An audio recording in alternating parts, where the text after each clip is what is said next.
Solo Thief Part 2. The Thievening. In 3, 2, 1, go.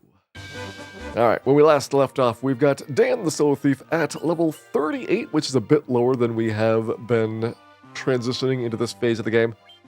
23 int is a ways to go. That would be 27 points in the next 61 levels. It sounds like maybe half levels, but it can probably be a bit tougher than that. And that means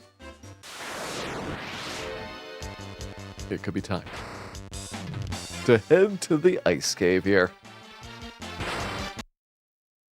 A cat named Schrodinger, welcome in. Thank you as for Reese's going back for 27 months, and thank you as well for the good wishes. Definitely hope you're doing well. Mr. Sock Monkey, welcome in. Thank you as well for the good wishes there.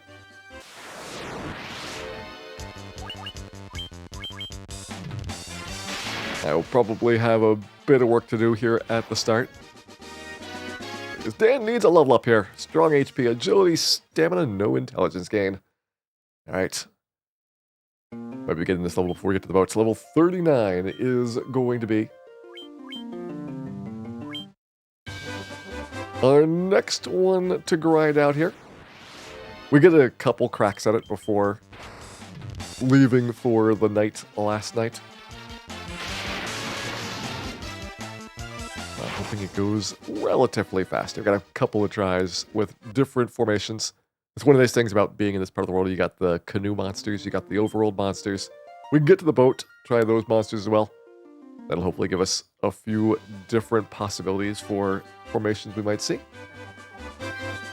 Hey there, straight out of Melmond, welcome in. Saber, thank you as for the good wishes there. Those coals, thank you as for Reese's crying back for 13 months. Certainly hope you're having a fabulous time here this weekend with our Solo Thief, as we just hopefully get an intelligence point. We are doing our best with what we got. And Dan does not got a lot of intelligence. It is a serious problem.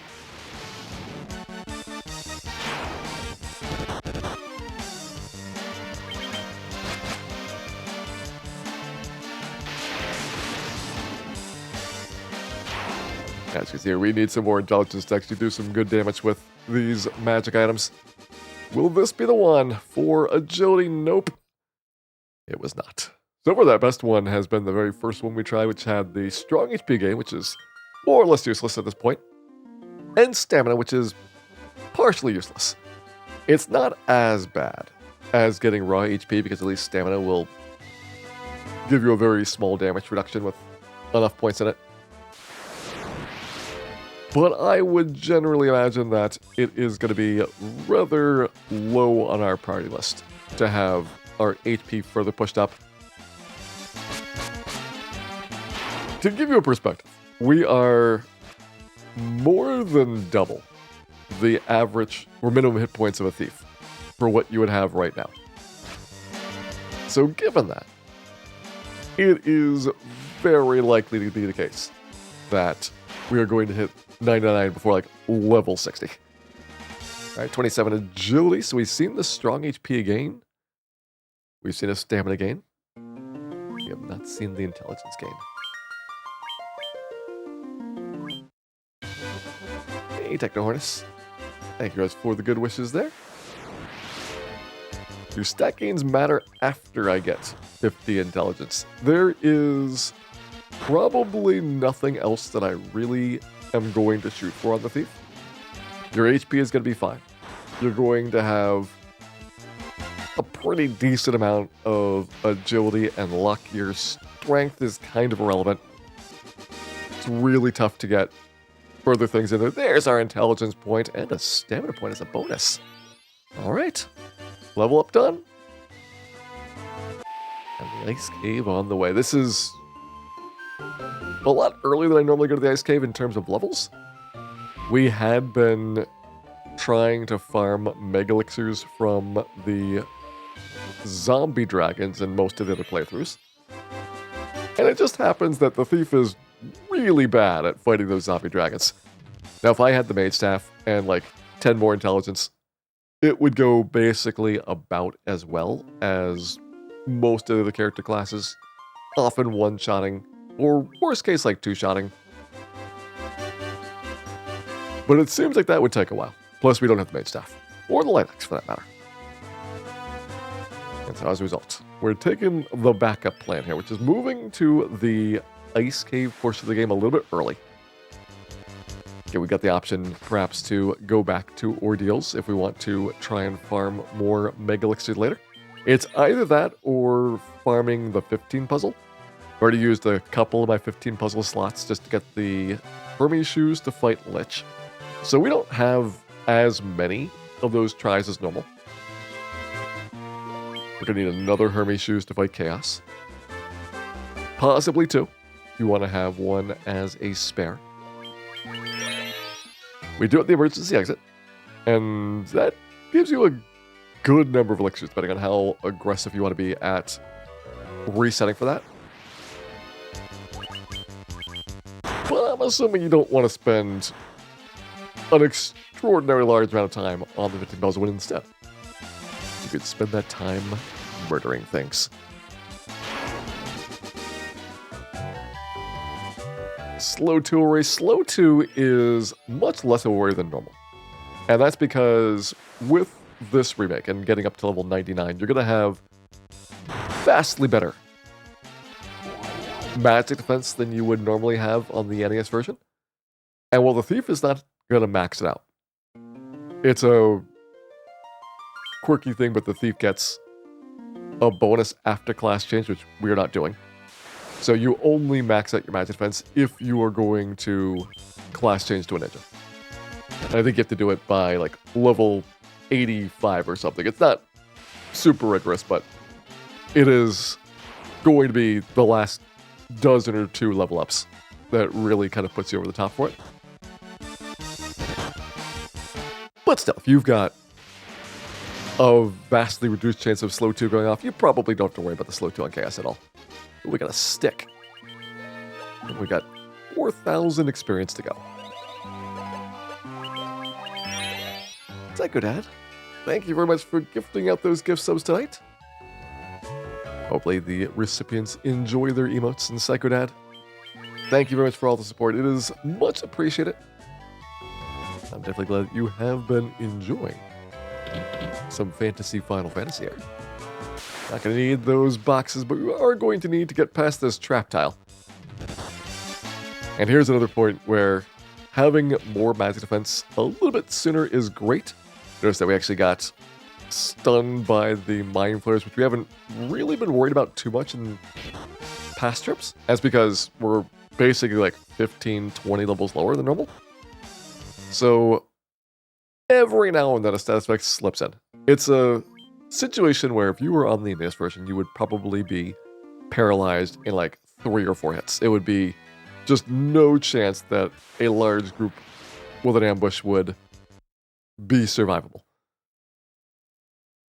But here we at least have like, 6, 8 tries, and it just gets way, way better in another dozen or 2 levels. We're just kind of like in that weird spot in between. Here we go. At least we got a preemptive that time. They have swapped around the order of ambushes and preemptives, so instead of a 90% ambush rate, it's a 90% first strike rate on mages. Makes it actually not that horrible of a fight. Let's see how bad this is. Gotta do it twice. Advent Chaos, welcome in. Hope you're having a good evening here. Adra the Metal Outlaw, welcome in as well.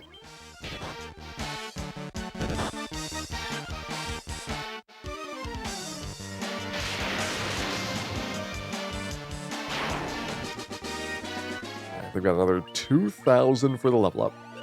I want to make sure that we kind of know when it's coming so that we're not surprised by it.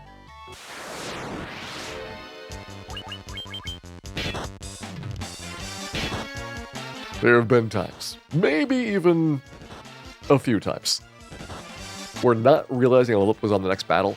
I'm just smashing through the end of battle screen, and you miss seeing what some of the stat ups are, which is really not good when you are very, very wanting to have that intelligence stat up. Because maybe you got the 1 in 8 chance that you got the level first try, but you didn't see it.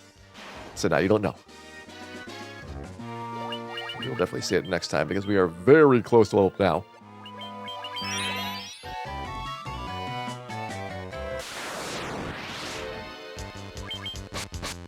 Maybe a mind flare will do it.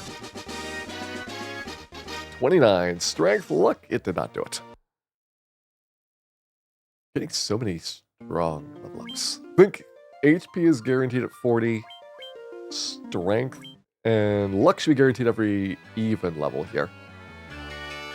So you'll see luck quite often in these.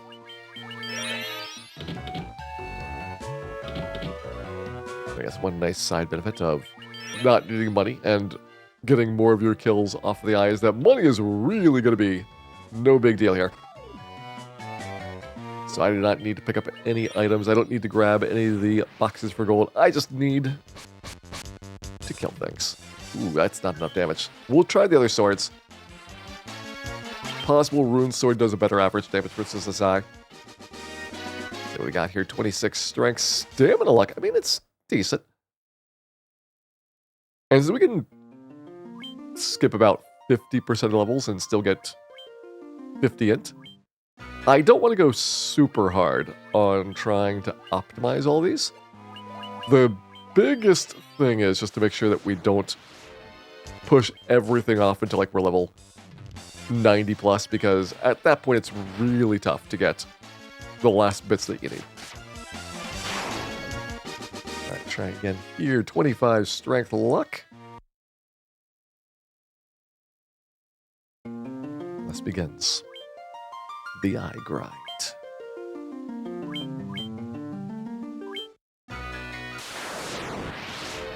Another reason I don't really want to push it super hard is because there's not going to be a huge number of variations of the eye that we can get for RNG purposes. So if we don't have within like a small number of minutes on intelligence point, it's pretty unlikely that we're going to find a combination of circumstances that gets us there. 243 is another one shot. 28 strength, agility luck. All right, that's the first time we see agility.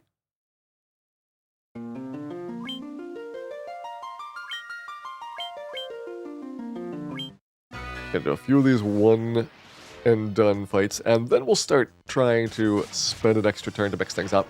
As long as it's being different numbers though for my damage rolls, I know at least we've got different conditions here. 28 strength luck. In 4 different numbers now. 3 of them have been one shots, which is pretty good. It's a little bit worried with the initial foray that the eye might be a 2-shot fight, and that would be a lot of extra time doing these battles. And 205 I think is another unique number.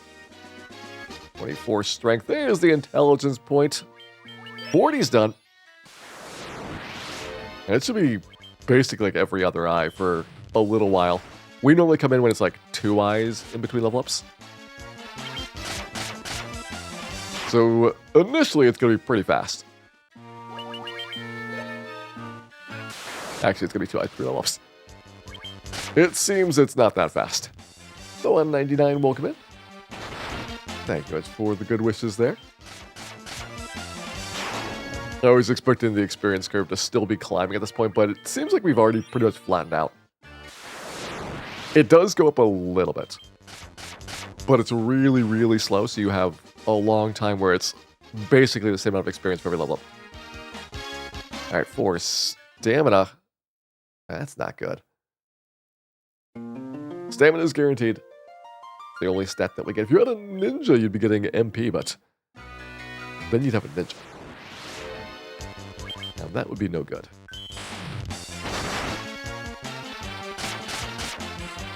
At 174. 4, there's the intelligence point, and that is another level up done.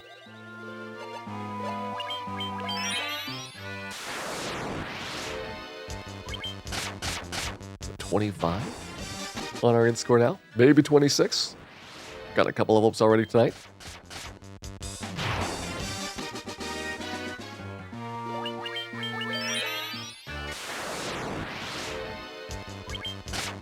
Hey, Ben Big Card. We are looking right now for intelligence as our main stat for these level ups.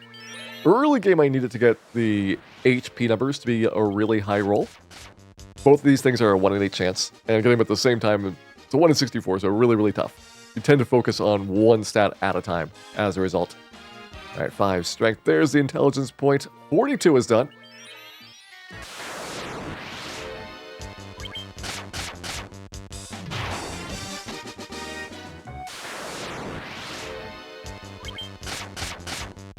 Early HP is mostly so that we can get through the beginning game bosses without having really massive struggles during the fights.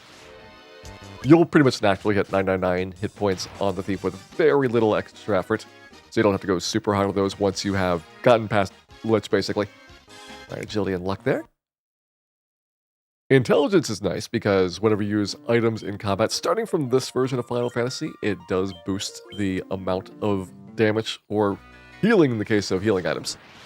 That can be generally a lot better than what the Thief has for their non-existent AoE attacks. And most of the combat stats don't particularly help you all that much. Strength is going to be such a small benefit compared to what a single use of the Power Glove or comparable items is going to be.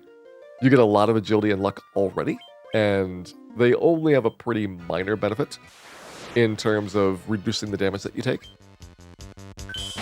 And since stamina is primarily going to be also driving your hit points, once you get that maxed out, you're just getting a small bonus to your defense scores, which is not super impressive. There's another intelligence point. 43 is done. And there is another amazing fact being researched by the Agama Research Society. I hope you all know that the Agama Research Society, the foremost society in studying Agamas and Agama products, has just uncovered a massive breakthrough. We say thanks to all the hard work being done by the Agama Research Society, and thanks to viewers like you.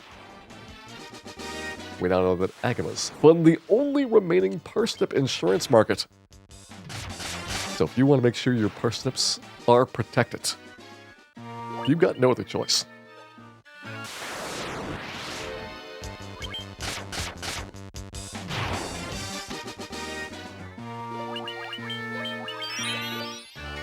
Alright, is this a guaranteed endpoint? I don't think so. I think this is guaranteed agility. Alright, let's see what we get here. 5 luck, never mind. Definitely guaranteed luck, and that's it.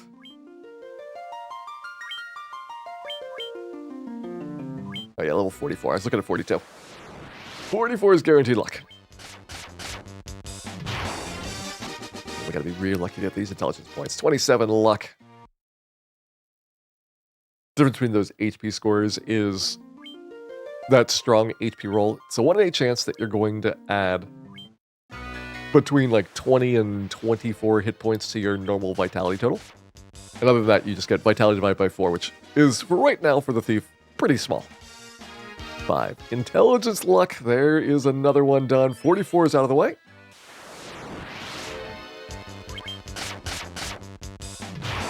And 45 is the agility level.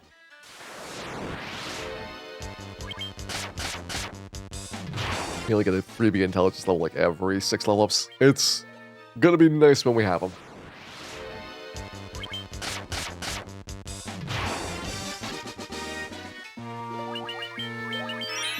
What are we doing here? 29. So this next intelligence point is our next damage breakpoint. That'd be a nice bonus for all of our items. All right, 5 agility, stamina luck. Nope. It's a decent level, getting 2 bonus stats, but not the stat that we want.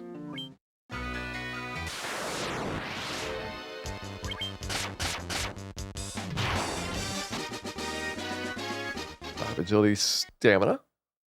So it's a definitely different result, but not as good. What target intelligence do I look for here? This is going to be level 50 as our target. So we're hitting 30 right now. We have roughly 10 levels of guaranteed endpoints. So we can get to 40 without really trying that hard.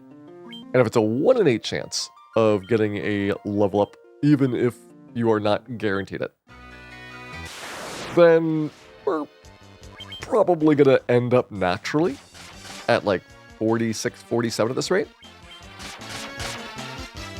So we can let it roll. But I want to be pretty confident that we are going to be able to cruise into our final value. If you get to the very end of the game and you have to get like every single in point from this point on to get it by level 99, first of all, you're missing out on the value of the items for most of the game. And second, some of those levels just get really tough. The problem is, just because it's a 1 in 8 chance doesn't mean that you have the right initial conditions to see a whole bunch of different unique variations. And so you can kind of get locked into the same like 4 or 5 different copies of it, making it a challenge at times. It's also why if I spend more than a couple minutes on a level, then probably it's really, really hard to find a nearby RNG value that's giving me the endpoint. And since we have a fair number to burn, you might as well just pass it up and let the next one come naturally. That's how, so far, it seems to have worked out pretty well for leveling advancement, is don't try to overforce it. Even like 5-10 minutes is about the most you really want to spend on it.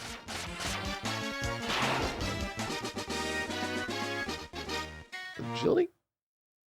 That said, early game it might be more imperative, because early on it takes you a lot longer to get a level up. You don't have these really great monsters to farm, you don't have any sources of AoE attacks, so you can't do groups of enemies. You might be limited to a really bad enemy collection, in fact, just based on where you are. And so having to do an extra level up could be more time than it takes to farm it. But at this point, it's like a minute. Maybe less.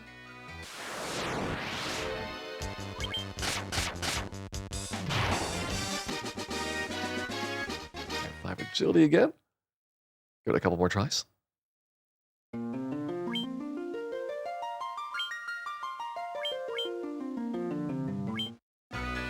Ice Cave's a lot harder to grab a side encounter here. At least with Ordeals, you can kind of run back and forth next to the throne and not worry about the pits all around you here. This means it's pretty tough to get anything besides the eye fight, and the eye is always going to be exactly 1. You don't have any variation between 1 versus 2 that might throw off the RNG over a couple of swings. You get really locked into a very small set when you're in the Ice Cave. 5 agility, stamina. I'm going to say this one's looking like it's not really happening quick, so I'm going to take it. 45. Did not get it in point. 46. Back on the grind. We're still looking for 30 yet.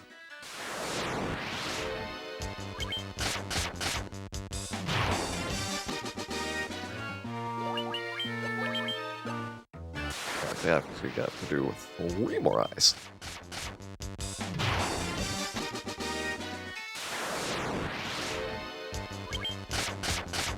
We pretty quickly jumped up from 2 eyes to 4 eyes in between.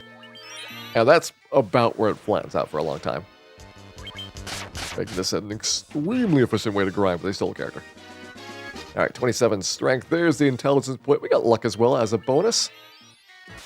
Luck was guaranteed, but it still feels like a bonus to me.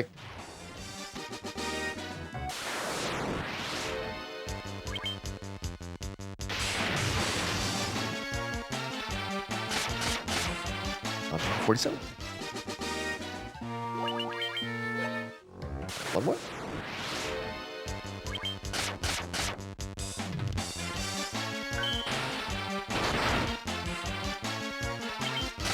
The eye's made a fair bit easier with the change in how the enemy's spells and skills work.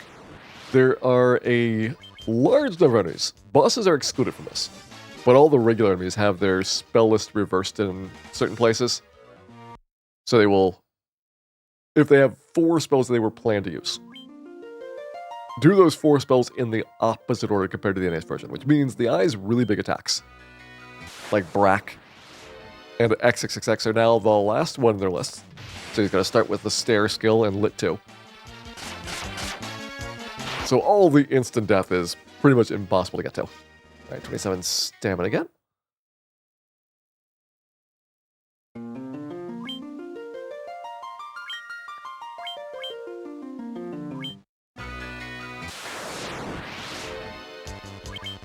The reverse spell order intentional, I don't know. That's one of the ones that is a pretty weird change.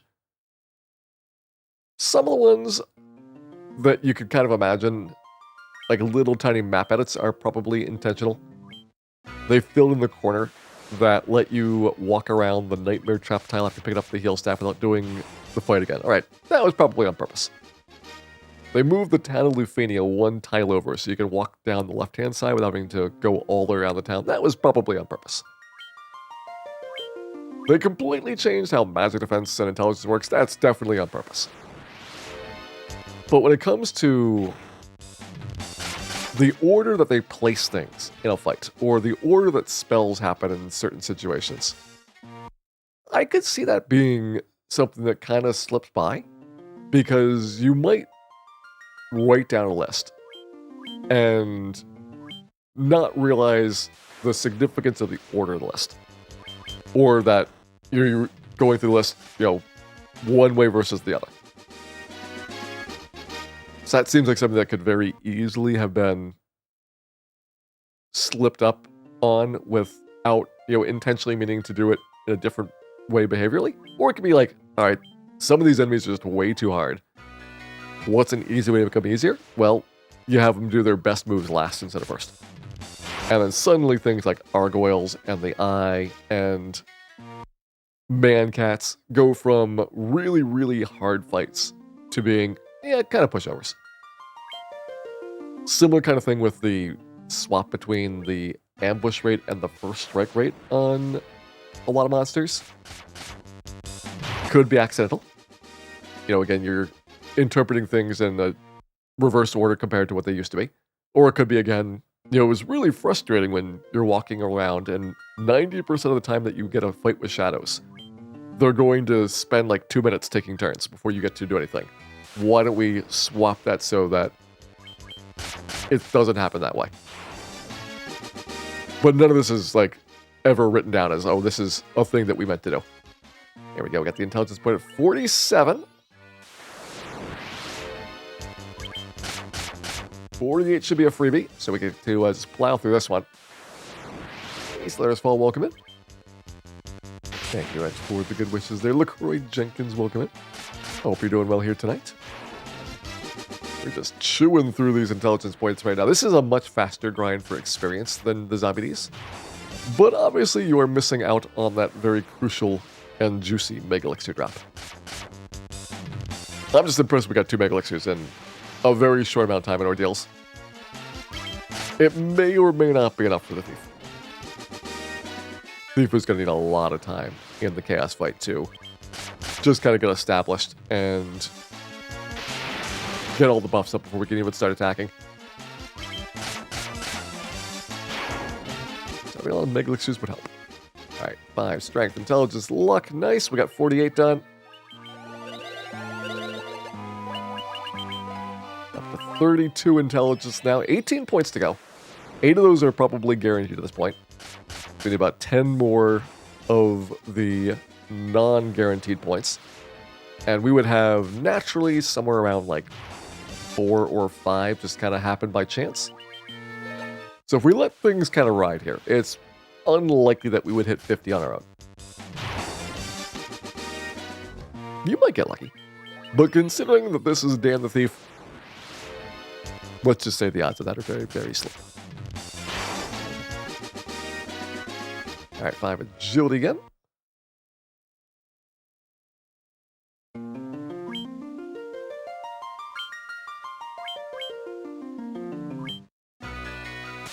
This stage of the game, most level ups are either going to be Agility or Luck as the only guaranteed point. Gonna continue on for a while like that. Agility, Stamina.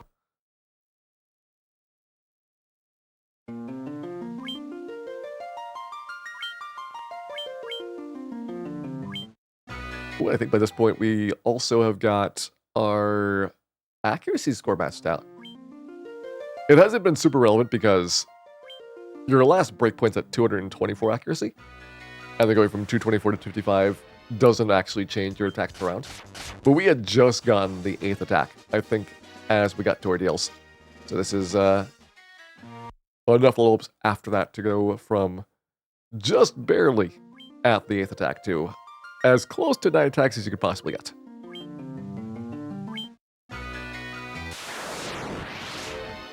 And strength not a big influence on the total damage. Yeah, strength is dwarfed by the value of the power glove, or the temper spell, or the strength tonics. All those things are like so many points of strength that if you can get, 10, 15 level ups worth of power in a turn of buffs, that's almost certainly going to be a way more efficient way of doing it, because it's a couple minutes for each of these level ups that we would want to get a strength point on. And I can definitely get an extra Mega Elixir to do another couple of rounds of buffs way faster than getting 10 or 15 of these. 5 agility, stamina again. It's kind of the same problem with agility, in that dodging things can also be done by using the defense sword. We have an unlimited resource, you can do it as many times as you want. And each defense sword use is like 40 points of agility. Strength agility. So it's nice having some benefits for the unbuff state, which you're going to be at for all the random encounters and for the starter fights. By the time you get to the end of a fight, you would not be able to tell the difference between someone that maximized every single stat gain for all of the combat stats, or somebody that didn't care and just spent like 4 rounds buffing.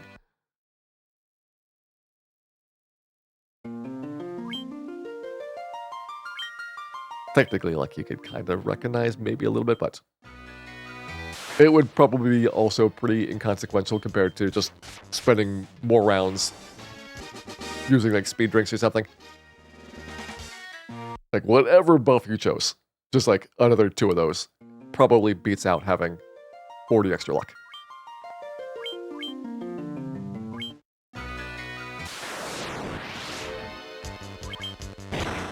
I haven't seen a physical yet, so this might be new. Alright, it's not physical all that often. 5 agility, it's not very good.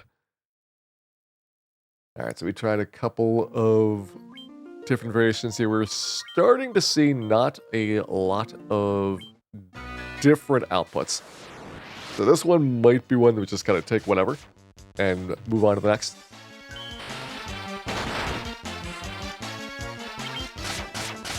Let's see what we get. 5 agility. Okay, let's take a little bit of a better one. If I get even something I don't really care about, like a strength or a stamina point, well, next time we see one of those, we'll take it. And yes, we'd love to have intelligence, but we're not winning them all. Luckily, we don't have to.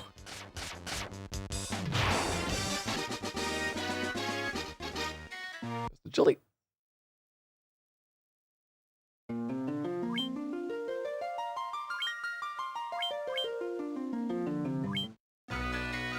Intelligence, in addition to having diminishing returns, with each breakpoint being a little bit less influential than the last, also has a bigger gap between the breakpoints as you get up towards the end of the game.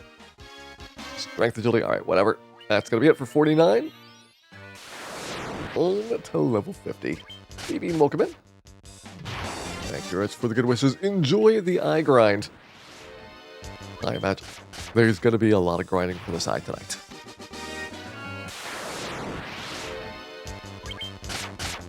I think if we get somewhere in the 40s for intelligence, I'll feel pretty good about the state of things. We are at 32 right now. If we don't have to spend a whole lot of levels to get up to 40, then you could reasonably believe that we could coast from there.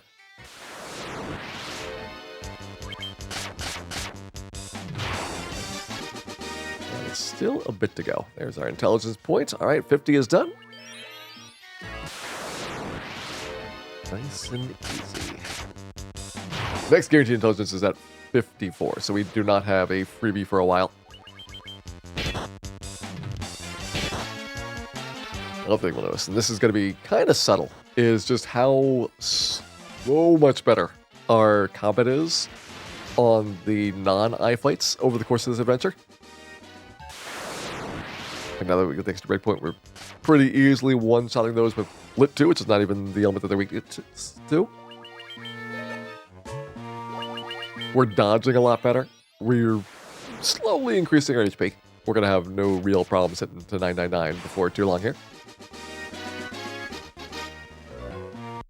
I'm going up to 99, not here, but I will be 99 before going Chaos. There's a point at which I can just stop caring about being fussy on my stat gains.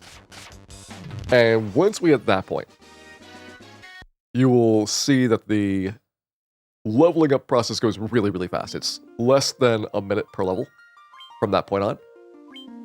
So if we can hit level 60 and have the stats that we need, going from 60 to 90 is probably like 20, 25 minutes. And then I can go from 90 to 99 just walking around doing the rest of the game. Don't have to do anything special.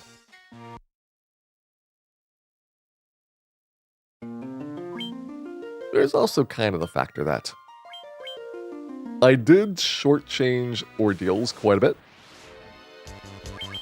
So we may want to go back there at some point, especially once we've got the mage staff to do fire 2 damage. And see if we can kill the zombies for mega elixirs. That may or may not be faster than farming them from the 15 puzzle.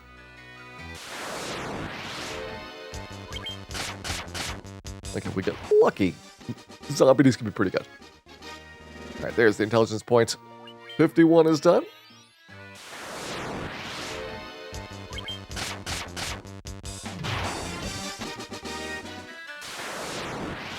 Getting into our mid-30s now.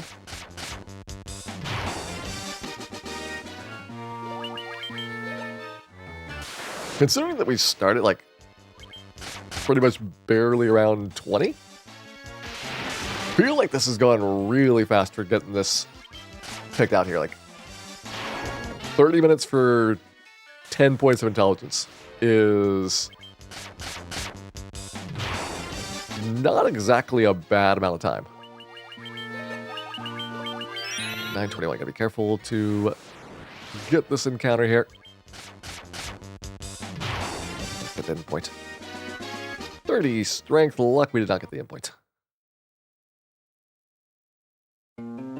This was using old toothbrush as well. If you've ever seen our mages go through this version of the game, you would know that dental hygiene is important in dungeons. This is a filthy place, and you need to brush your teeth on a regular basis.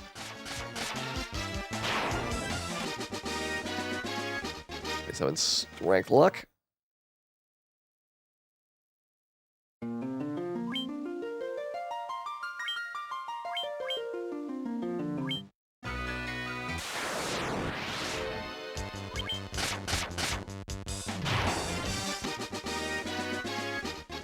Strength agility luck.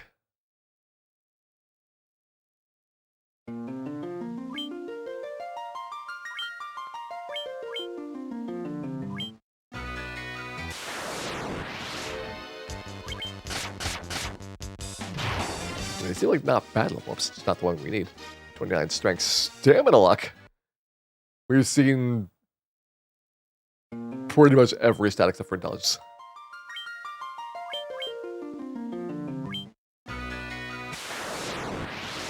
This is going to be the one.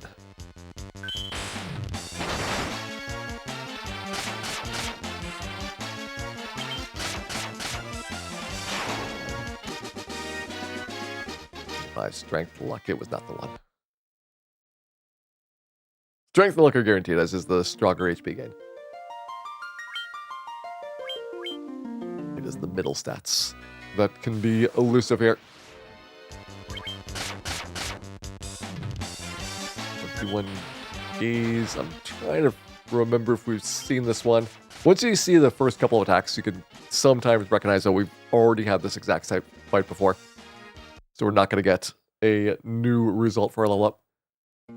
Unlike the NES version, where you have a very rapidly changing RNG value based on the number of frames it takes you to input the next command, GBA will only update its RNG when combat actions take place. So it is much tougher to get unique values, especially these fights with only one enemy. Alright, 29 strength luck. Give it a couple more tries, but I think this one might be a pass.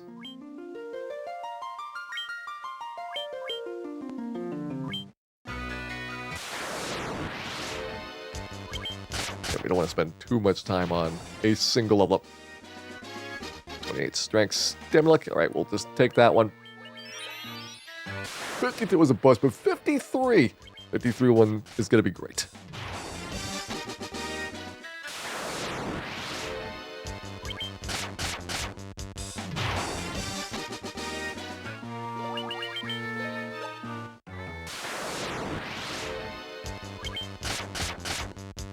More there.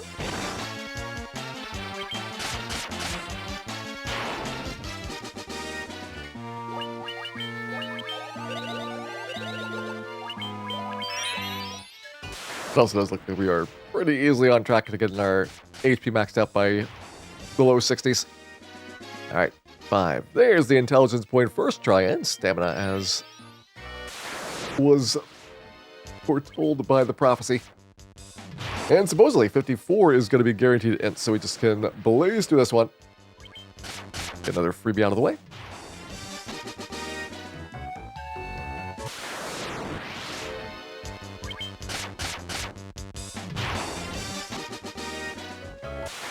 Should be up next.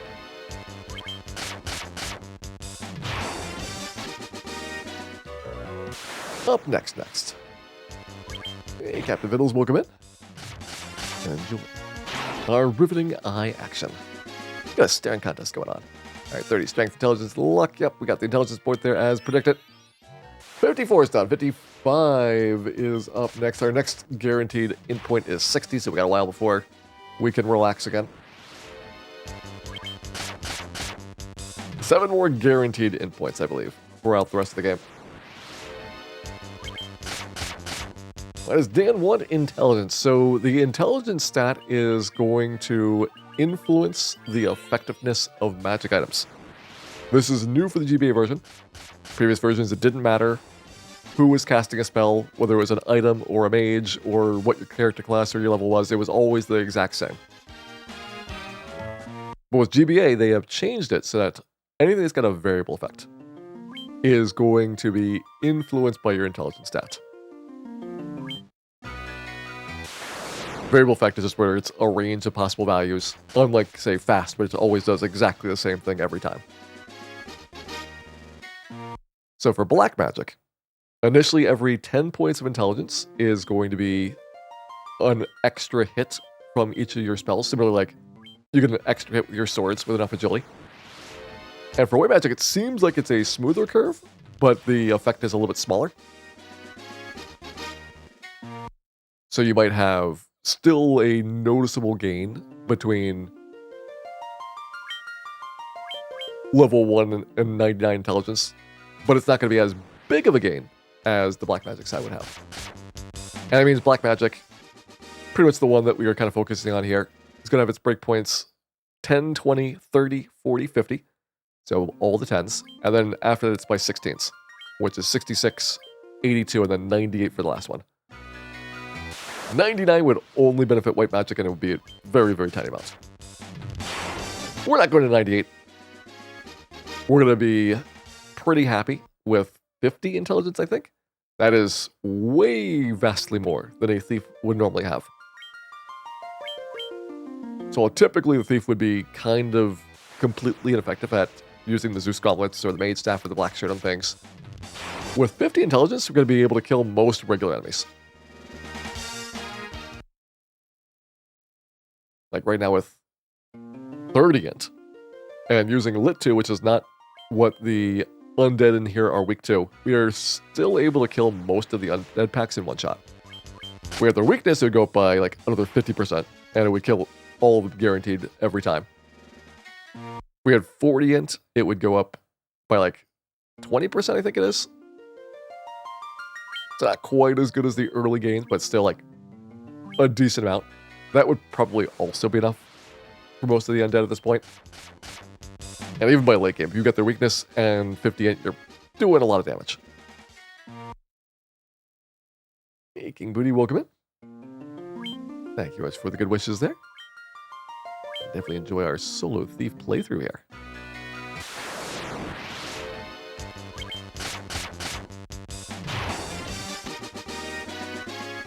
6 agility. Oh, we got a stamina breakpoint there. Stamina's every 4 points. We'll get you on level up a single extra point. Which, when you got 99 level ups, is a decent amount. Like, that's going to add up over time. But we are unfortunately already past the point where 99 hit points is very inevitable. So for us, the only thing stamina is giving is a little bit more physical defense. Every couple points of stamina will give you a permanent defense point. 28 agility, nope. Get a lot of levels with just agility here.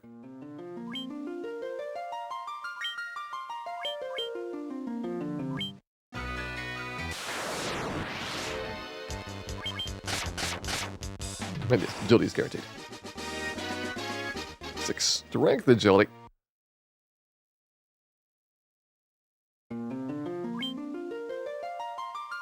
Two more tries.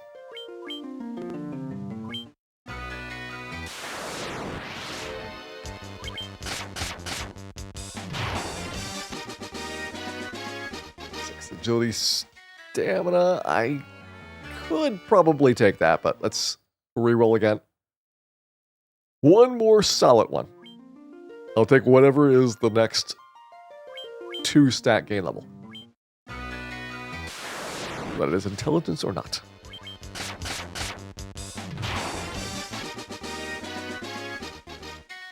Well, that was a 1 game, so at least that one we could pass on.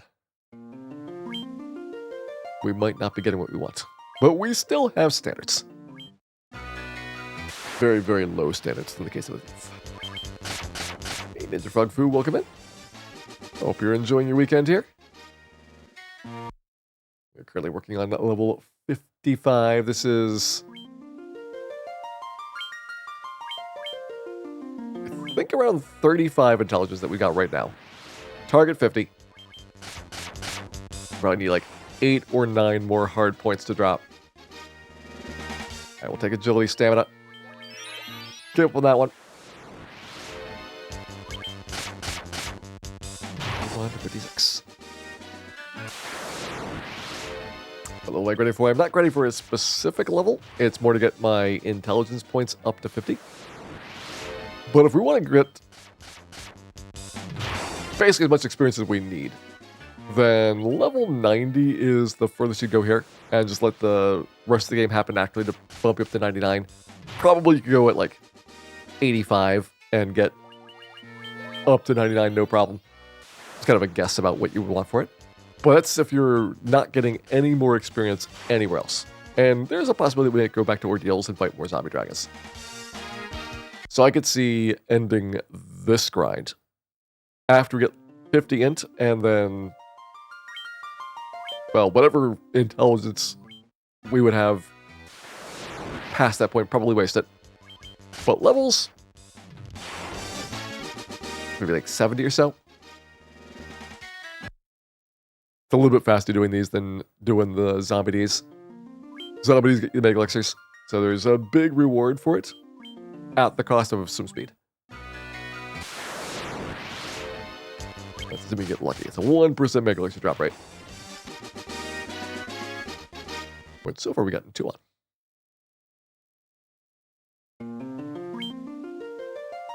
We just ripped to level 99 without targeting any stat gains. So early game would be a fair bit tougher. You would have a lot more levels required in order to be able to beat those enemies, because your HP just wouldn't be up to snuff for a much, much longer time. So I think it's actually faster to get target level ups, at least at the beginning for HP. If we didn't get the intelligence, this is kind of a guessing game about, you know, is this really going to make a difference? It'll definitely help in a few aspects when we're using items in combat. Is that worth the extra time spent on it? I don't know, but considering that it is very unlikely that we're going to want to do this twice, we might as well do it a way that we definitely know works the first time. Because ultimately, if you want to really kind of tediously farm out as many elixirs as you can get from the 15 puzzle, you can spend a long time in that chaos battle. It would just be a different kind of grinding than this, where instead of resetting for level ups, I'd be resetting for my 15 puzzle rewards. And those are also basically 1 in 8s.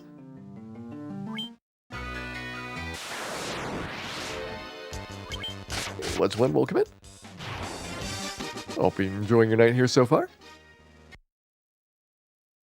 We're still trying to get intelligence points.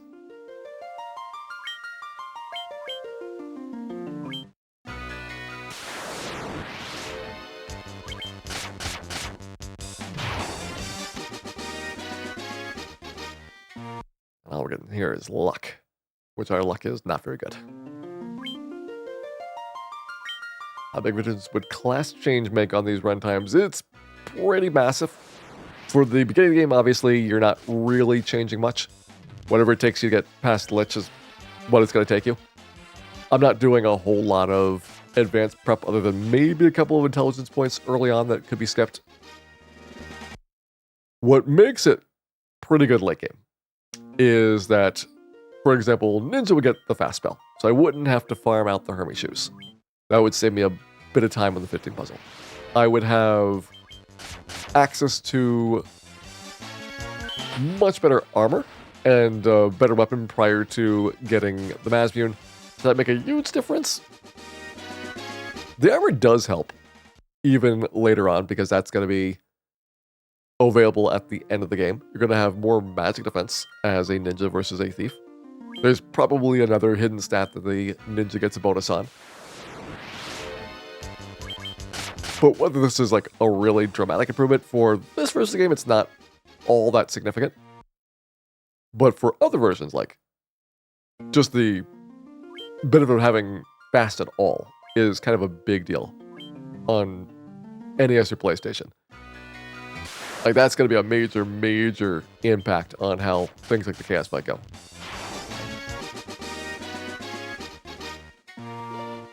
Another couple tries on this one. May have to lose it a little up here. We've got plenty, but I do want to make sure that we don't have like 5 in a row that we fail on. Because then we start trending below what our projected needs are. Here's the intelligence point. All right, 56 is done. We're at 37 int.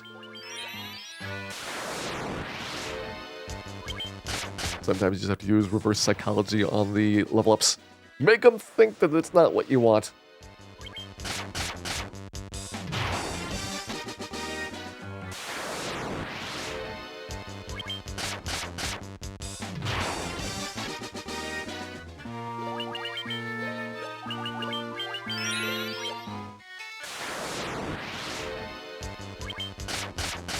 What we want here is even more level ups. All right, 6 agility. There's another intelligence point. 2 in a row. 57's done. Here's the flip side to the spending 10 minutes farming a single level up is that sometimes you get a first try. So if you got the room and the flexibility to skip a level or two, or especially if you are looking for 2 stats and you can kind of bounce back and forth which one you're going to be taking. Early on, I did that with HP and intelligence so that I wouldn't have to spend a huge amount of time on any level up getting a particular stat gain. I could have whatever one came first, which significantly simplifies this whole process. So now we're at the point where more HP really does not help. All right, 29 luck. More HP would not help, but we are definitely getting a lot of it.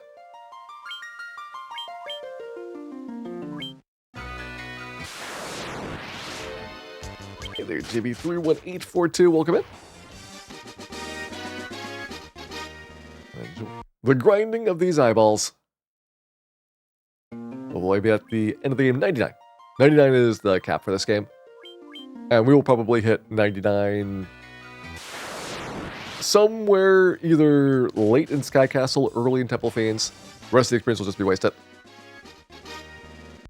But you can get experience so easily and quickly in this game that I don't really worry about the little bit of wastage.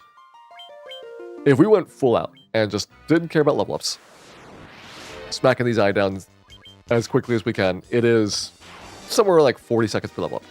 It's less than a minute. So going from here to 99 would be a very, very fast affair. It's dramatically different than a full party on NES, where it's a couple hours to get your team up to the max level of 50. There's like, if you could reach the ice cave, you could probably hit level 99 in 30 to 60 minutes, depending on what your situation is. Jelly luck.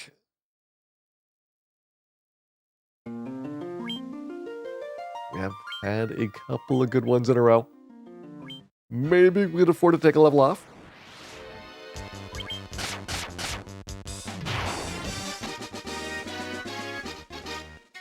Not that one. We cannot afford to take that one off.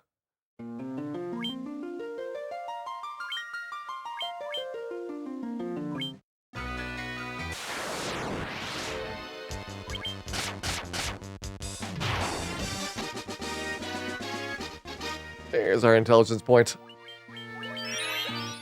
58's done.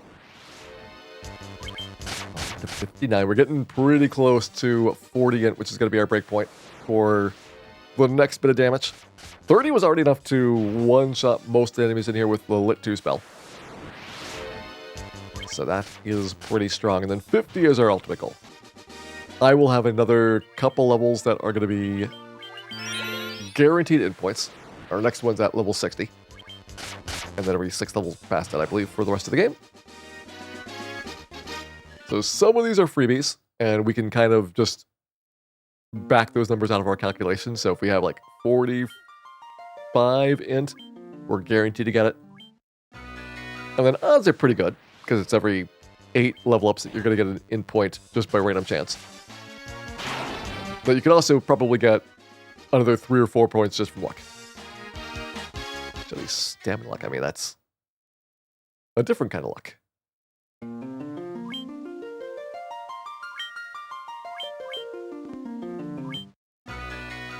What does intelligence do in this version of the game? Intelligence is going to improve any variable spell effects. So black magic damage improves every breakpoint of intelligence, which is initially 10 points of int to get another attack basically from your spells. Later on it becomes another 16 points, so it'll kind of taper off after a while. Healing is seemingly just a smooth curve for it, but it's a little bit less of an impact.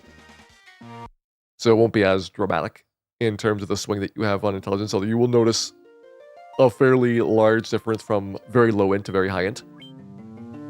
I think we had something like 50 int was like 340 healing with a Cure 3 spell.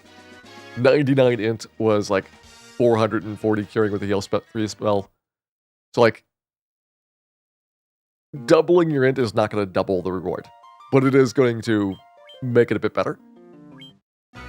And there are definitely points where you need to have with healing a certain amount to make it even worth bothering doing a healing spell. If you're only healing for as much damage as you're taking on that round, it is pretty much just wasting your time and wasting your resources. And I usually find that the magic number is somewhere around like 2.5 to 3x the enemy average damage for healing to be a viable strategy.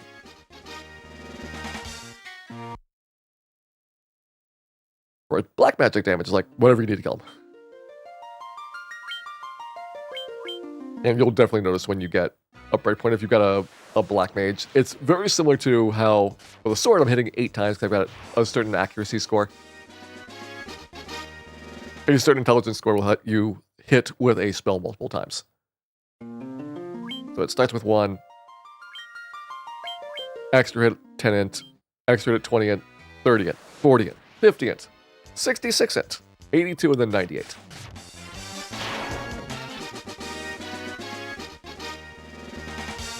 And what a hit that was. 59 is done. 60's our freebie, so we got to do this one really fast.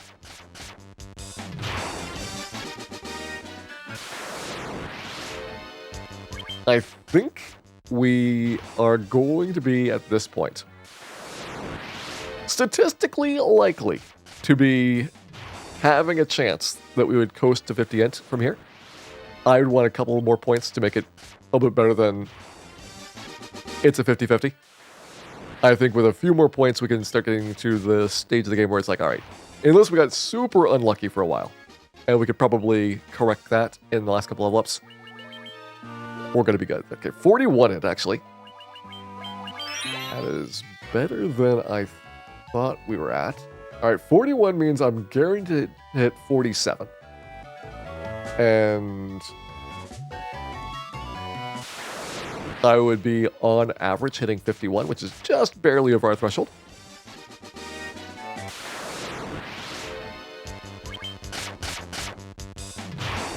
So that might be like another 2 or 3 points away if we get them fast. Yeah, 66 is going to be a lot more work. That's why I chose the 50 int breakpoint. The last one that you're getting kind of a cheaper upgrade on. And every successive breakpoint is going to be diminishing returns because it's going to be a flat growth rate per breakpoint. So doing breakpoint 0 to breakpoint 1 is really, really big. You're doubling your damage. Breakpoint 1 to breakpoint 2. All right, 50% bonus. It's still very nice. And you'll notice it's the same thing that Black Belt has. Where by the time you're at like breakpoint number 7, it's like, all right, this is like 10% more damage. You can notice it. But if it wasn't solving the problem before, is 10% more going to solve the problem now? And very rarely is the answer yes.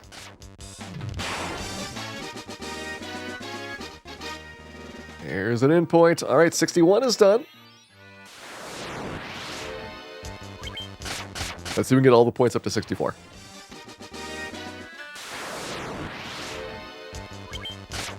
Might be pretty good at that stage of the game. And if I have to skip 1 or 2 here, as long as we get pretty comfortable by level 66, let's say, that's our next guaranteed point, then I think 66 is when we stop the eye grind and either go into the super grind phase or we go and figure out our next step.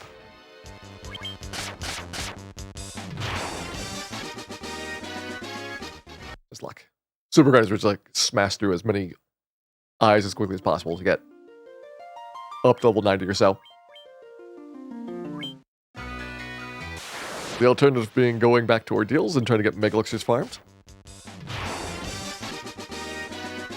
Doing more quest stuff. There's another intelligence point. 62 is done. Alright, that's pretty nice.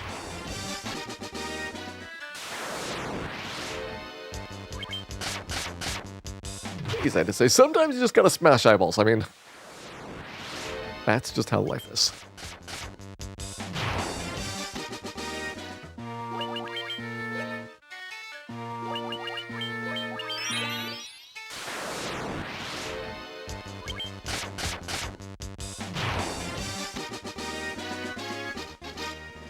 And sometimes you just get the int points you need. 63 is done. We're at 44 int. Are we guaranteed from here? Yes, we'd be guaranteed at level 96, I believe. It would be nice to get 50 in a little bit sooner, but we are now 100% certain that we are going to hit our int target. We're definitely going to be very far from maximizing int on this character. That would be a pretty awful idea, going up to 99 int on a thief. You start at 1 int, so you would need to have basically every single level up, of which only 1 in 6 or so are going to be a freebie. So that's a lot of work.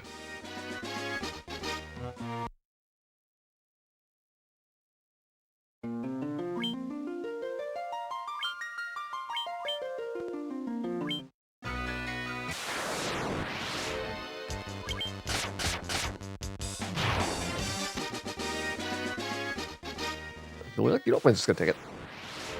Let's grab the bonus dungeons for the Mind Plus items. It would possibly be faster at a certain point, because while it does take a while to get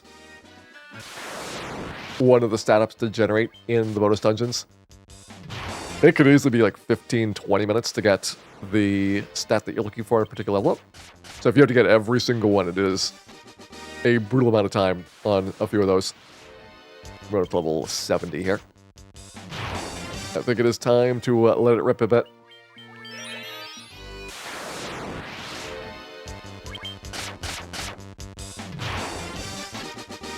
And 70 to 90, I think, would be good for ordeals. I don't quite know when we're going to do it. I've got at least a trip to Sea Shrine before that. Because I do want to have the Mage Staff or a Light Axe. It'd be nice to have the ribbon as well, just as a bonus. There was our in point, I think it was 65? Or was that the 66 one? We might have gotten the 66 one there. So you'll make it very welcome in. Thank you very much for the good wishes. With 66, that was the expected one.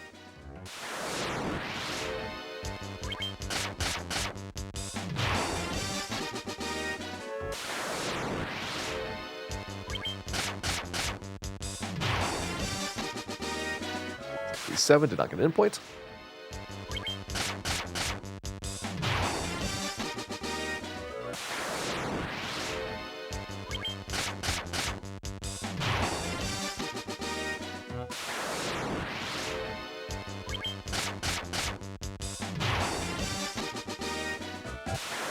Another nice bit is at this time we are pretty much faster than a lot of enemies.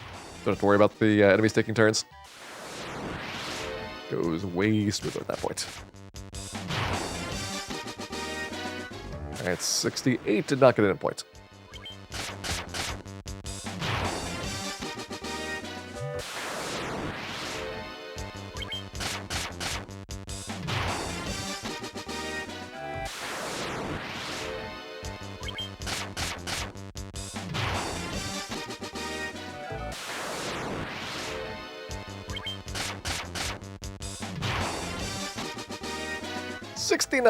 And the intelligence point picked up, so we're at 46 int now. You know what? I'm grabbing the floater. We're done with our eye grind. See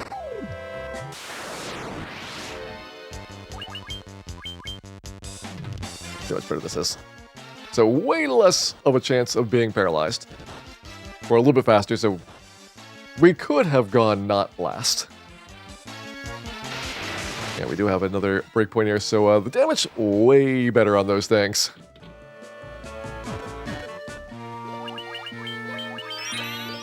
It's definitely very, very nice.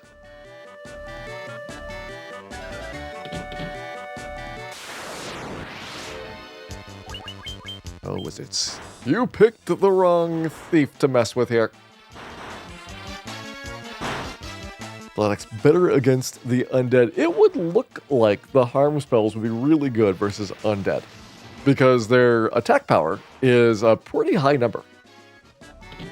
But the trick to it is that harm, while it is able to damage undead, isn't actually the undead's weakness.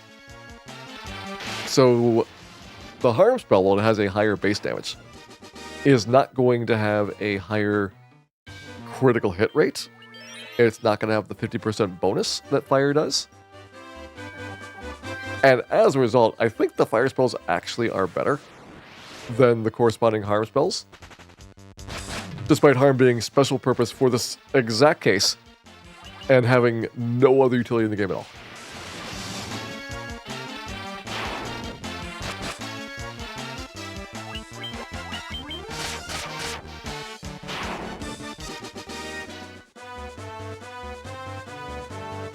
When it comes to Light Axe versus Mage Staff, they are essentially located in the identical place. They're both on... Well, the first Light Axe is on the same floor as the Mage Staff. Mage Staff is a little bit closer to where the slab is. And the second Light Axe is all the way down next to where the Power Glove is, so it's actually pretty deep in Sea Shrine. I mean, you don't really get any benefit from going after that side of it.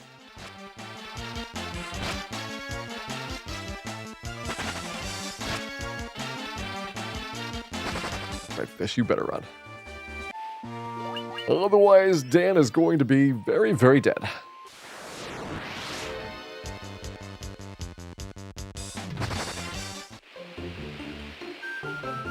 Dan may have made it to level 69. But Dan is still a thief. And that is usually a sign of low quality.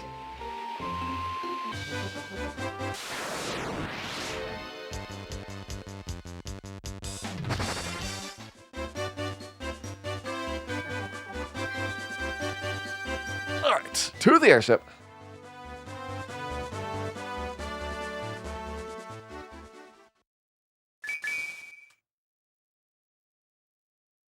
So we're still zipping through this pretty fast here.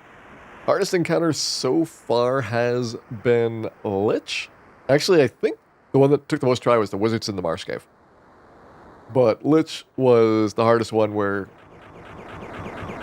using the best strategies, it was challenging. I could have grinded out the Fangs to get the Lit 2 spell, which would have probably made the Marsh Cave Wizards not depend on the number of wizards that we faced.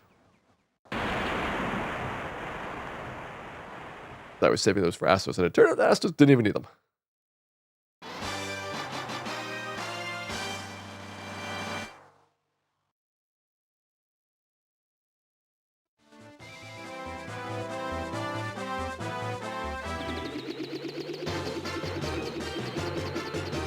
What we need now is going to be picking up some items. Let's start with the caravan vendor here.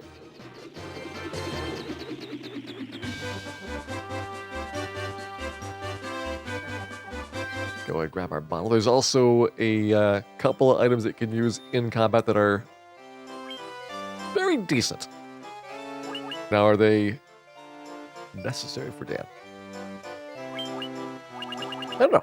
I believe the strength tonics are worse than just getting power glove uses. Speed drinks are a little bit different because they raise your attacks per round more efficiently than power gloves, so these are probably worth it. Protect drinks, where we don't have any other options for protect. We do not have the protect spell, so that's worth it. And I guess if you're buying these, you might as well throw the strength tonics on there just in case, because we got plenty of money. And really nothing to spend on. This thief is not going to have any spells. Your last piece of equipment is going to be a proing. You could even wait for that if you wanted to get a free one. We are impatient, so we're just going to buy it.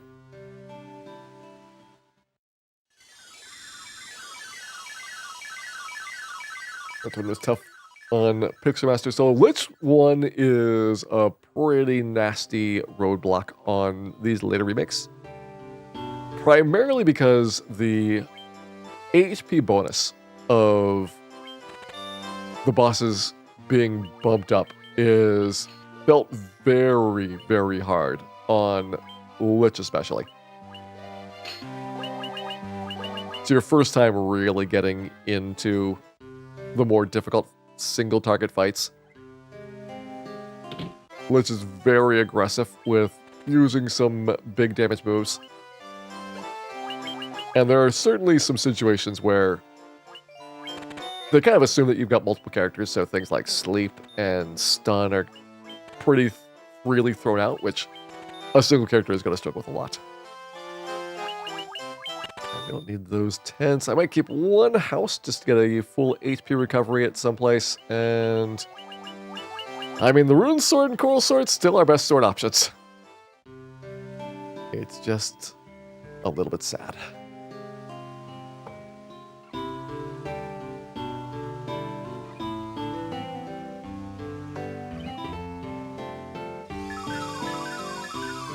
You how horrible a White Mage versus Astos would be on the PlayStation version. I have video of doing that fight. And yes, your hands hurt a lot by the time that it's over. That fight is something like 35 minutes as a White Mage. It's basically free, but it will cost you in different ways.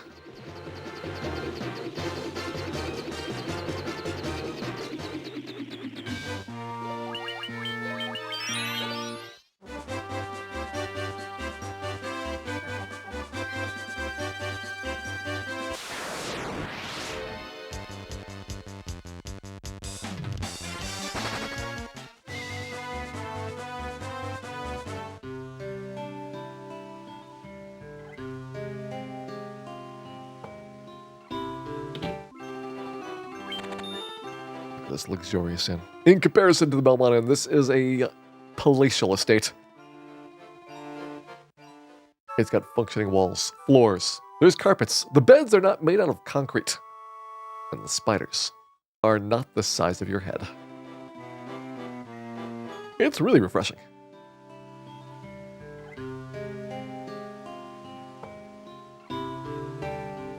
Alright, the White Mage fight versus Astos 3 is free on every version of the game because you have a couple of really great spells as a White Mage that can make you essentially invincible in that fight. The Mute spell, which is not super accurate, but you're doing it right at the beginning, so you can just reset if you don't have it work, is going to disable Astos' spellcasting. And then the Ruse or Blink spell is going to prevent Astos from landing physical attacks. So if Astos can't use spells or skills or physical attacks, it's really just a matter of time for your very, very slow 1 damage hammers to win the fight.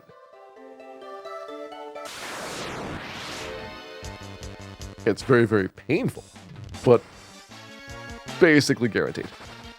I guess I should put the Coral Stone on while we're in the Sea Shrine.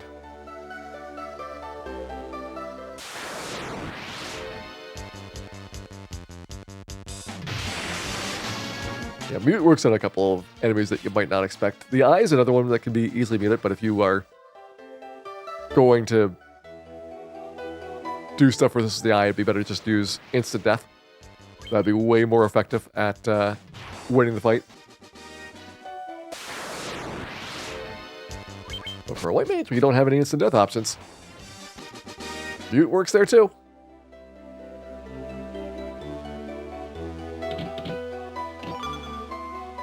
We've got the Mage Staff. That works everywhere.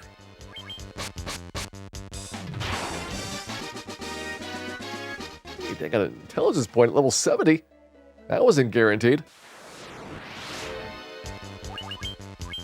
That makes us just a little bit smarter. Actually, it might have been guaranteed. No, 72 is the next one.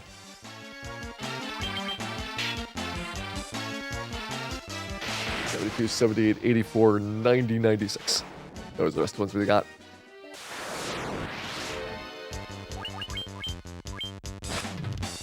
Go ahead and pick up basically just the essential. We don't need to scavenge stuff for cash. Some of the other character classes had enough stuff to buy that they're still grabbing like opal helmets and opal armors and things to raise some funds.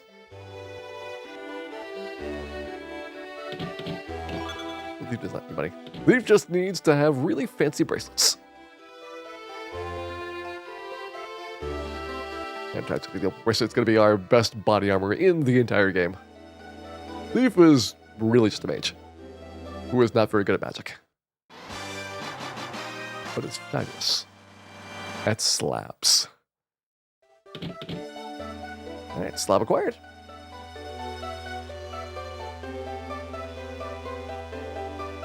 This is going to be top half of Sea Shrine complete. I'm going to break this up into 2 pieces, and we're going to go to Waterfall next. Grab the defense sword and I guess the ribbon out of there, just to get one of the ribbons that we can acquire at this time. Come back here for the bottom half. At that point, we can get the Power Glove picked up. We can take down Kraken. And we can do that. Then we can probably do anything.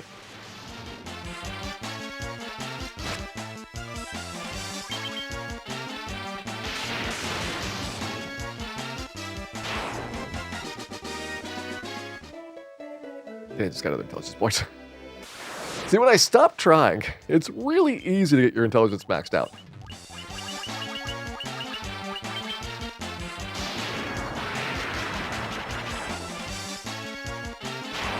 My intelligence is good. Is the breakpoint? No, we still have 2 more for the next breakpoint, so it gets even better than that. We are very nearly at 50 int.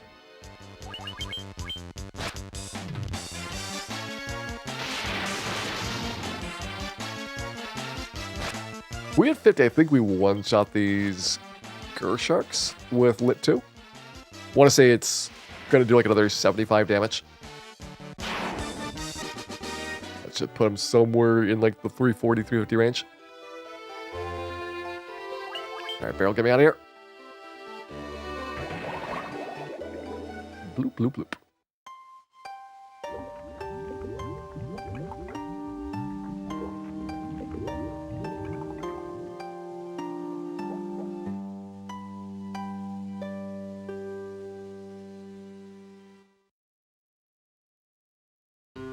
Yeah, fast and temper are the two things that the ninja gets for spells. You don't really care about fire 2, lit 2, whatever. You've got plenty of other options for direct damage spells. Hopefully you've got real mages. Or you have these items like the Zeus Gauntlet or the Mage Staff that replicates those spell effects. And it's nice in this version of Beyond where you've got a shared inventory. You don't have to worry about, oh, who's got the Mage Staff in their pocket right now, because if anybody can use the item, even if it's only one person per turn, it's whoever is most available at the current time, which is usually the thief because they have nothing else to do.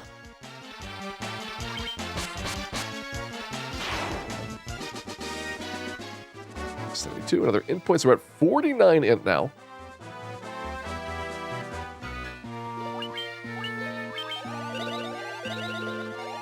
A little bit smarter. Maybe we could figure out how bats get out of bounds.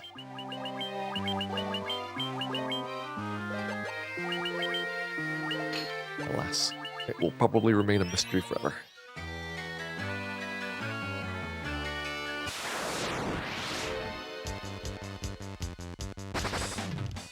What I'm really hoping to see is that because the thief has such a better chance of running from things, that we actually can run from things like the nightmares and the frost dragons. Might not, but, you know, I was hoping.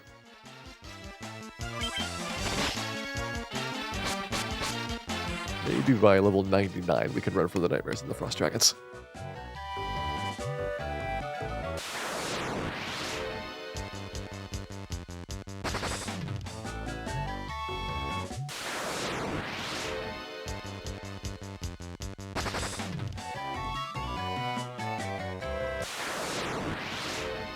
Kind of still if you've got the fastest character in the game.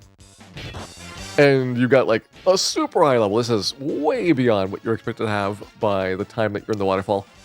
But we are still kind of routinely outsped by a lot of the enemies here.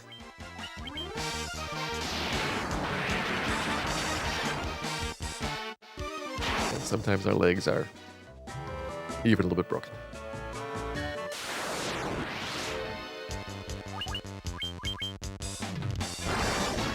Burn XXTV, welcome in. Thank you very much for the good wishes there. Enjoy our solo thief challenge. It has been pretty challenging, but we are into the stretch of the game where from here until basically chaos, you don't have a lot of really difficult combat sections. It's more about optimization and getting prepared for the chaos fight.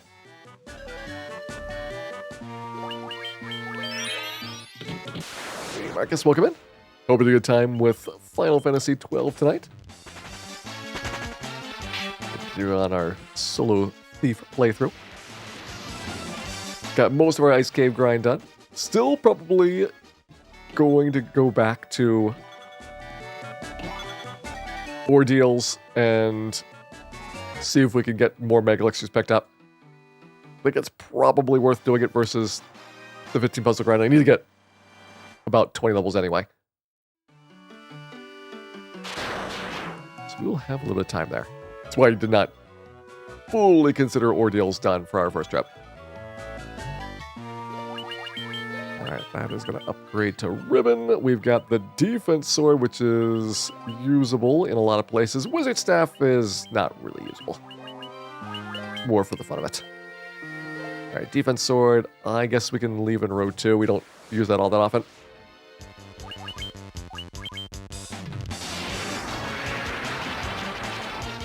Hey, Blank Eye Drew. Thanks for resubscribing back for 30 months. And thank you for the good wishes there. Definitely been having a wonderful time with all of our solo challenges. As we are now on the very last of the 6 character classes. And the very worst. I mean, looking back on the performance for GBA, this has been, in comparison to the earlier platforms, such a dramatically better experience. Like, the total time for all 6 character classes is going to be basically the same as just the Solo Thief on either PlayStation or NES. That is how big of a difference these make. Oh, those Solo Thief is bad. I mean, Solo Black Mage is a very, very long process. Solo White Mage is pretty tough as well. They're not as horrible character classes, but they do take a long time to get ready.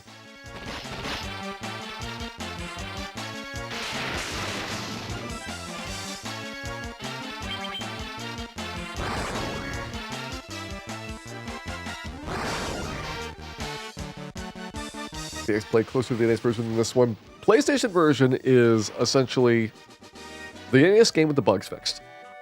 You're playing on normal difficulty. And to compensate for the bugs being fixed, they have doubled the health of the bosses. So it's very, very similar. Like, there's not a lot of bugs that benefit you.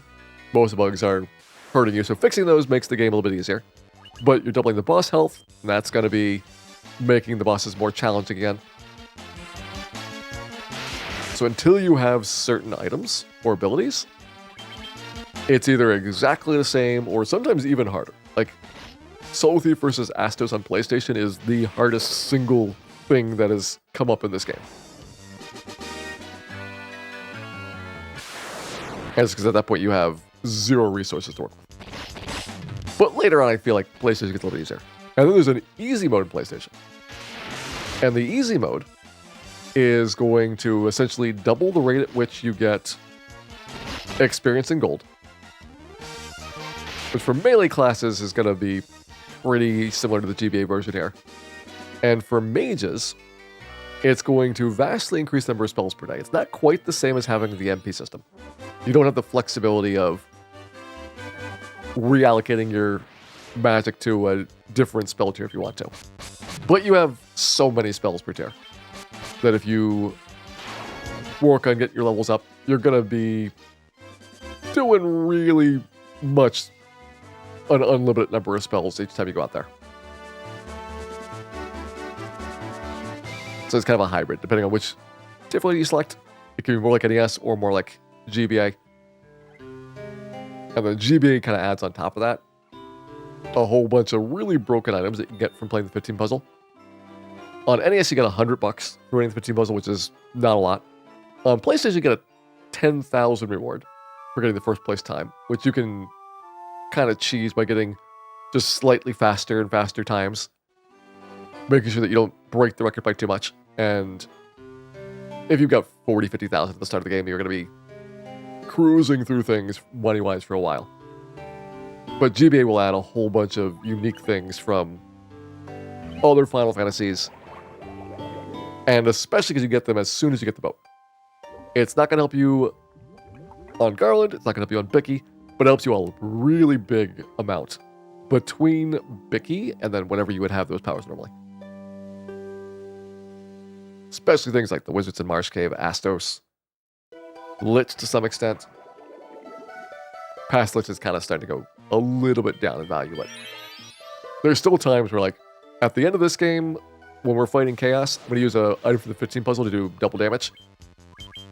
That's pretty nice.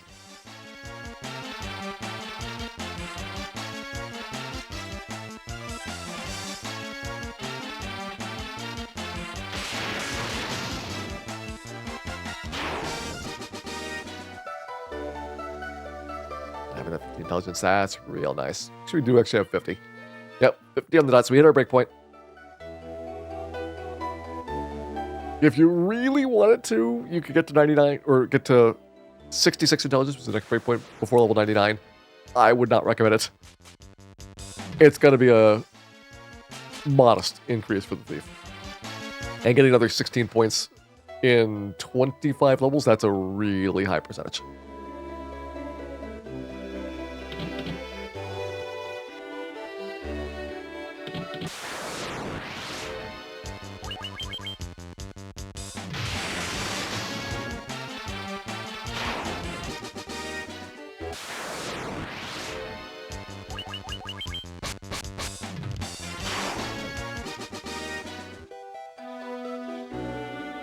All right, so we want to get just the power glove.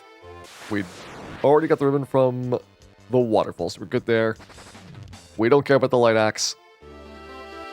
Our maid staff's gonna be better. Means we just gotta get one more door down.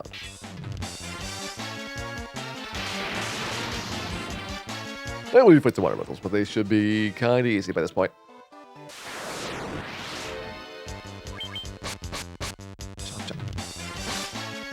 Water's weakness is ice rather than lightning. It's one of the oddball aquatic enemies. Now we got the power glove. Now we are really playing with power here. Oh, that's gonna be nice. Okay, so that's everything we need to kill Kraken and Carry and realistically Tiamat as well. Tiamat might be kind of finicky with the Thief not having any healing options. You are going to take a couple of rounds to get buffed up. So it could potentially be better to kill Tiamat with the Bane Sword. 1 in 7 chance, and it's pretty easy to reset and try again if you don't get it in a couple tries. So I might go and grab that.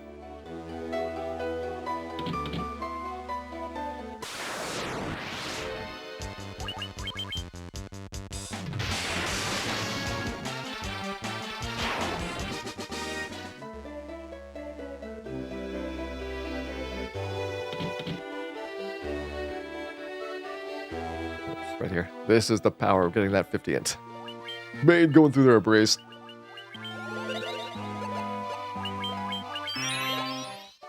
Hey, T-Bill, welcome in. Hope you've been having a good time today. Everybody is ready to get cracking.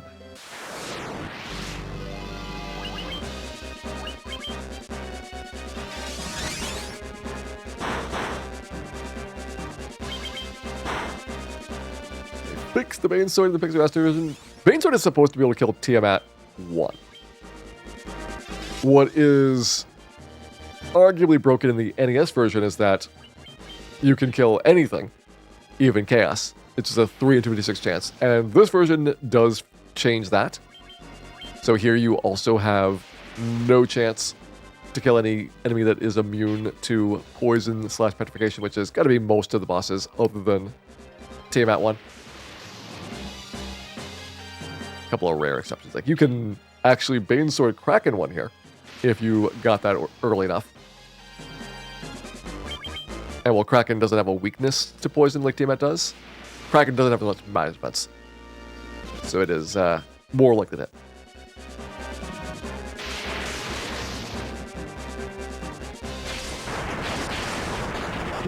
We have Kraken is done. There's 2 fiends out of the way. This is probably faster than White Black Mage have, which I did not expect. I'm pretty certain that it's been faster starting from when we killed Lich.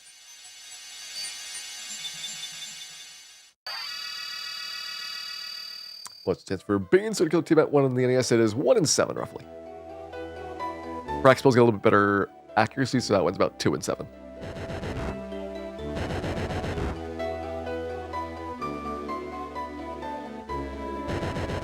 Yeah, we were pretty far behind at Astos. And then suddenly Astos' first try was flipping that around. It wouldn't have been a really significant thing for Astos just because my plan is, oh, if we go in there and we get destroyed by Astos doing melee, we're just going to spend maybe 10 minutes farming a couple of fangs. And by 10 minutes, it would probably be like half an hour. But it would be way less time than you would expect compared to like the PlayStation version for getting that done. I was just kind of shocked that, oh, melee was actually pretty decent versus Astos. Sort of not having to farm the fangs there, which then you had to farm the exact same class of item to get the curtains for Lich. So it probably didn't even really save that much time.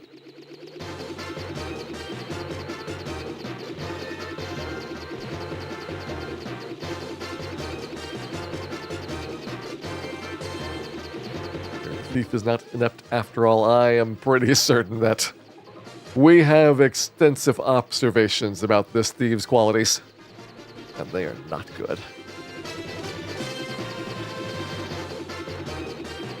In fact, that reminds me. When you think about things that are not good, you think about the town of Melmont. And you think about getting rid of this slab.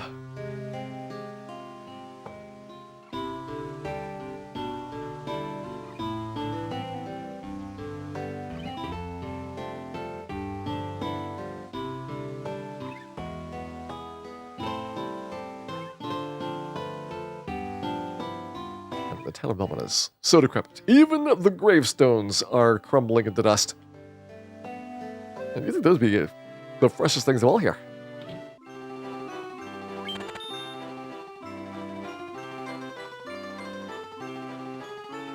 The knight hasn't outthrown the possibility. If I went and just kind of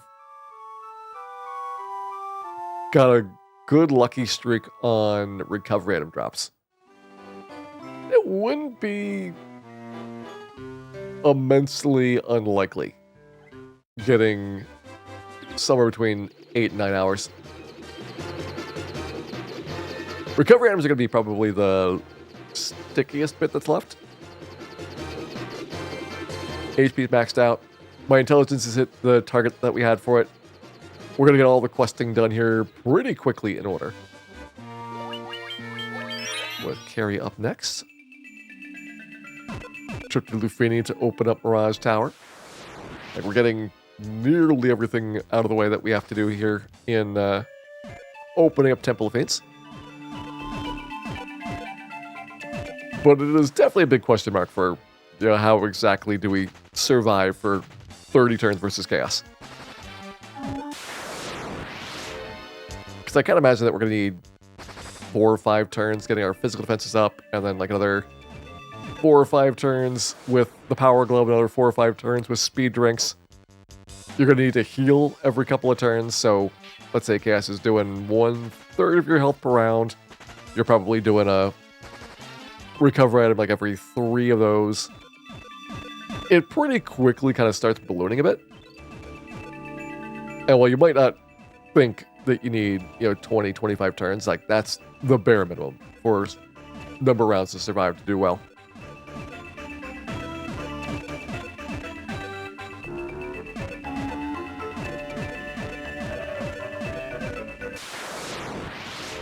But hey, at least you can walk on all this delicious lava.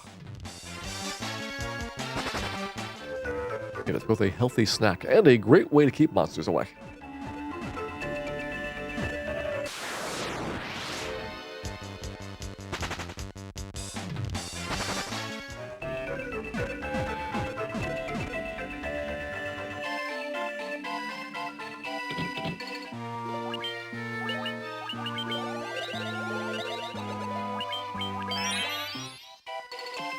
Number 3.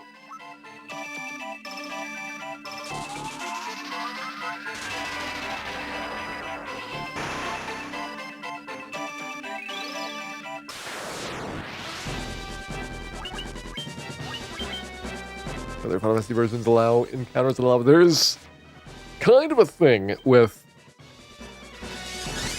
later games no longer respecting this really essential property that you just should never have encounters whenever you're also taking damage. The most egregious of which is going to be all the Final Fantasy Legend games.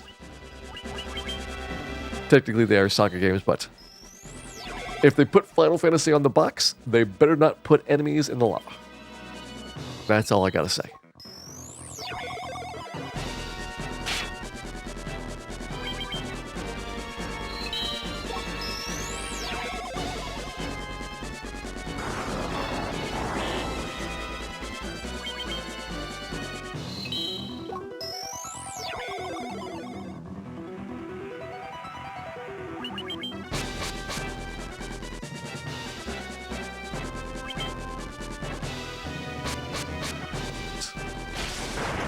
Let's put Carrie down.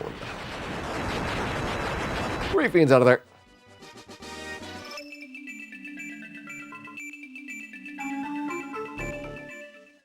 The Final Fantasy 4 have encounters on those poison tiles? I don't think so. I believe when you are doing the damage tiles, you do not have encounters. But there is a really weird thing, which is that if you cast the exit spell, the way that the character animates spinning around is actually by walking in place. So if you cast the exit spell while you're standing on a damage tile, it will damage you over and over again during the entire time the exit spell is being cast, and you'll die. Which is something they probably should have checked.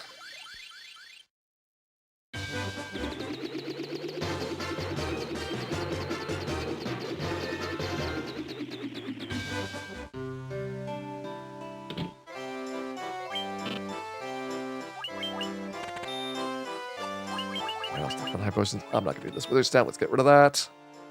I will not need a leather cap. Wait, that's everything we can get rid of. Oh, wait. Gold bracelet's gone. There we go.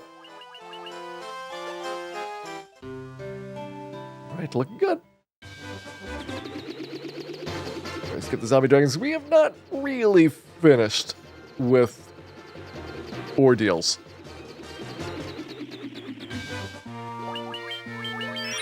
So normally when we go to ordeals, I was getting a big chunk of levels and also getting a lot of tries out of Mega Elixir. And the problem was, the Thief is the first character class that can't really kill the zombies effectively. Fighter and Black Bolt could just one-shot them with punches. It was no problem. Red Mage, Black Mage had Fire 2 or Fire 3. White Mage had Harm 2 or Harm 3. Like, everybody had a way to do the zombie fight super efficiently. And then Thief came along, and the Thief is just terrible at fighting them. So it's like, all right, I'm going to fight a very small number. But if we want Mega Elixirs, and we do, we're probably going back. And now might be the time.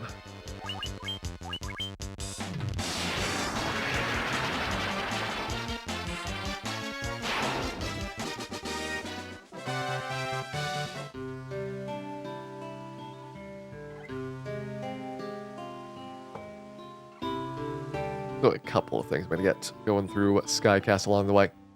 So we'd pick up the black shirt for Ice 2, which could be killing the nightmares in there. Other than that, doesn't really do much. We get the Pro Cape, which is 6 more defense. It's a small boost, but likely unnecessary. And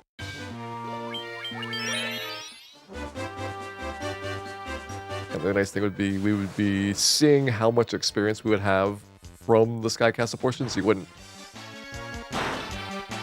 be over-leveling as much as you potentially will with just kind of guessing at it. But I feel like you can more or less take a crack at it. Like, level 90, 93 is probably good right now. And then you get up to 99 without really much fuss on the rest of the game.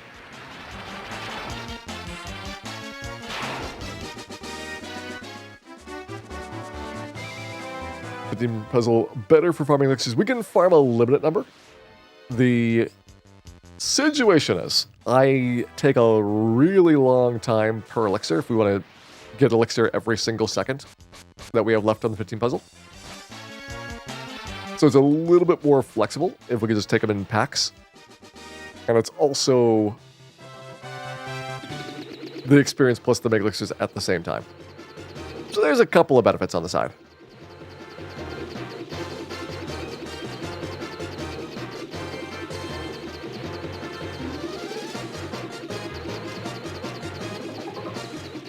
So that is going to be on my list here as well. Let's see where we were when we left it off. I think we had down to like 46?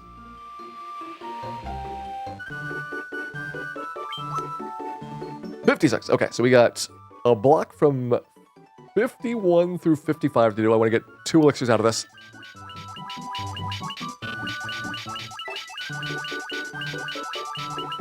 And the way this works is it's kind of slow if you are saving reloading every single time that you do this. But what I like to do is just like say a block of 5, I want to get 2 out of 5 good prizes from it. I'll reset if I get, 0 or 1. And that way we're kind of reducing the amount of damage we have from saving and loading a whole bunch. Right, yeah, 55. Give you speedruns where splits are out of order. I mean, we're not doing a speedrun. This is for fun of it. At the end of the day, the only time that matters is the good times of the Agabus. 2, 3, 4, 5. First try. Emergency exit. Not what we want. Already got one, so having another emergency exit not considered a reward. Other thing I need here is going to be Hermes shoes. So there is a slight ulterior motive to getting these elixirs as well. That would count as one of our prizes if we get Hermes shoes in this pack of 5.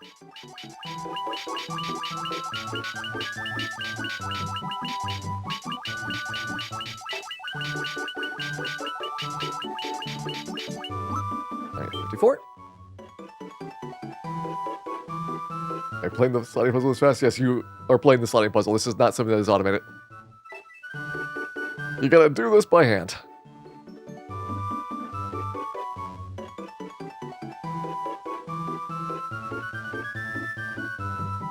$50. 1, 2, 3, 4.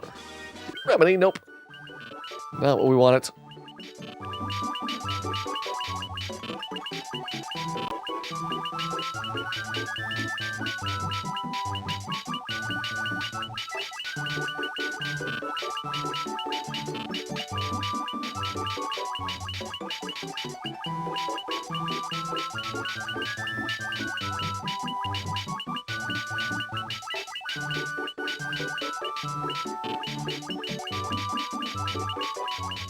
This one is 53. It gets tougher as we get closer to the target times for it. I won't have as much leeway for fitting these in. And if you want to get first place times, which is how you get the Mega Elixir drops, that is starting at less than 30 seconds, and then you have to beat your best time every single time to get an improvement to it. That gets hard really fast. There we go, 1 elixir down. Might be worth keeping. I know I don't really need an emergency exit, but it is nice to have a spare one.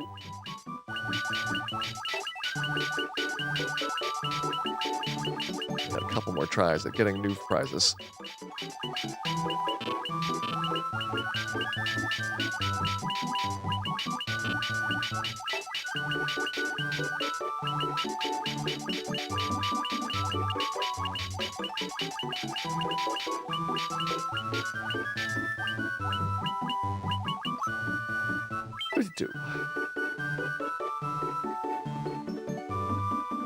Yeah, NES you get 100 gold. For PlayStation, you get 10,000 if you get the first place time. And you can kind of cheese it by just getting the first place time by 1 second over and over again. This version, you get different prize pools depending on whether you get first, second, or third place times. Again, you can cheese it by getting the time by 1 second over and over again to get multiple of these. Remedy, that's not what we want.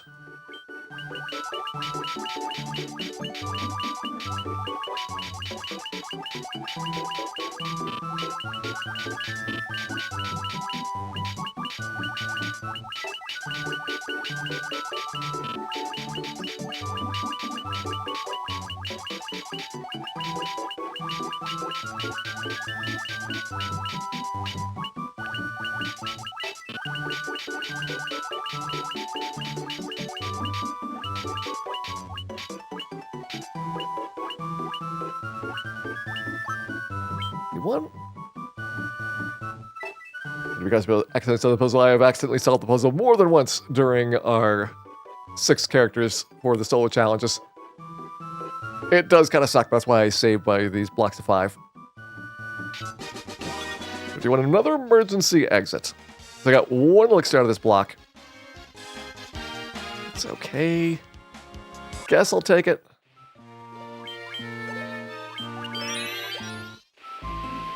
We gotta do 50 through 46.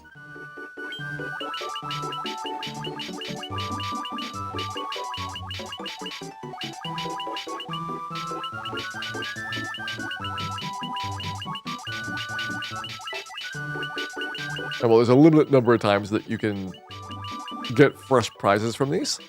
All of this stuff is available in the bonus dungeons. Not like easily, but you can get, with sufficient playthroughs, more of these items, so it's effective unlimited for anything that you actually want to pick up. 50.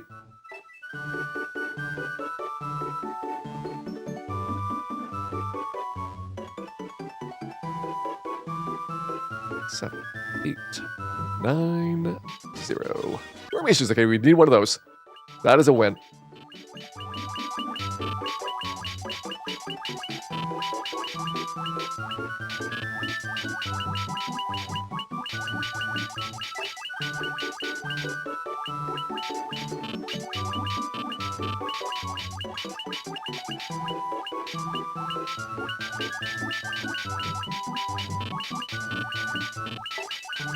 Did actually farm out the Hermes shoes earlier, but I needed to use those versus the Lich, which made that fight actually somewhat doable. So getting that back gets me Hermes shoes for Chaos. Means we are set there. ATV Scholar, welcome in. I would say our thieves are somehow doing way better than expected, which I mean, we expected a certain amount. And every single character class has beaten its estimate, even though we have already seen that every previous character class beat its estimates, and it still keeps happening.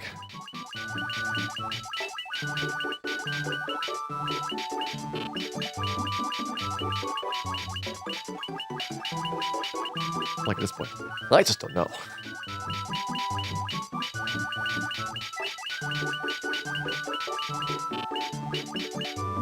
All right, 48. Funny thing is, I'm taking very safe strategies for a lot of the playthroughs, so it can certainly be done way faster if you want to try to optimize through them. 7, 8. So really, these are like very relaxed compared to the earlier versions of the game, which is good. I was kind of expecting it to not be like a super hardcore challenge, just a thing to have a good amount of fun with.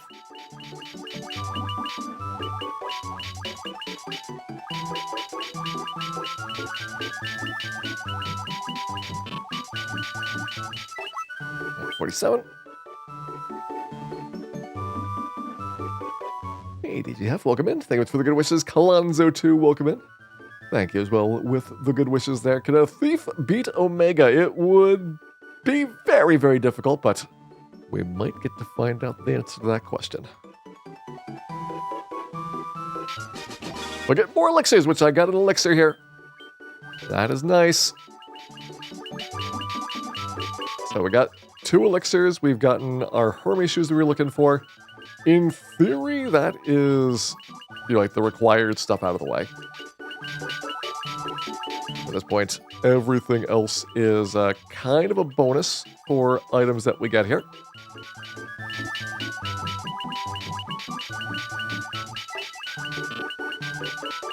But as always, we want more. We want 46.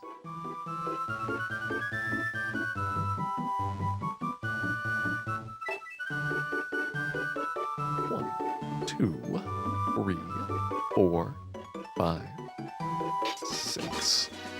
Remedy. Okay, well, Elixir and Hermes shoes is a win here. So that is essentials out of 15 puzzle. I've got a couple more full recoveries guaranteed. There's 2 in Cardia, and there's 2 in Temple of Fiends at the end of the game. So that's 4 you get just from opening up boxes. We got the 2 Mega Elixirs earlier from the Zombies. We got, I think, 3 Elixirs now from the 15 puzzle.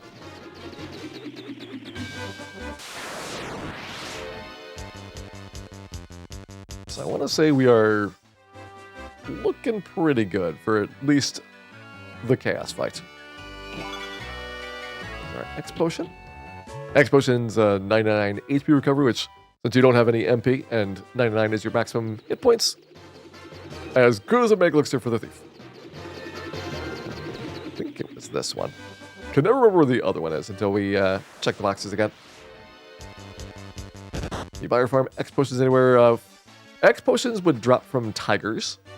That's going to be their 1% drop. And you can find X potions in the bonus dungeons. I think it's going to be only the Final Fantasy 5 and 6 ones. I don't think the Final Fantasy 3 or 4 ones have X potions.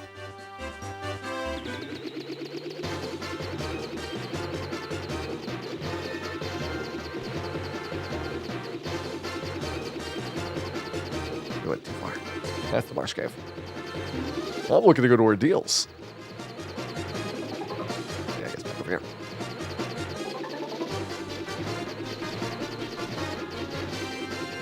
I don't even take the boat back door, but if you are walking, you gotta go a long way to get there.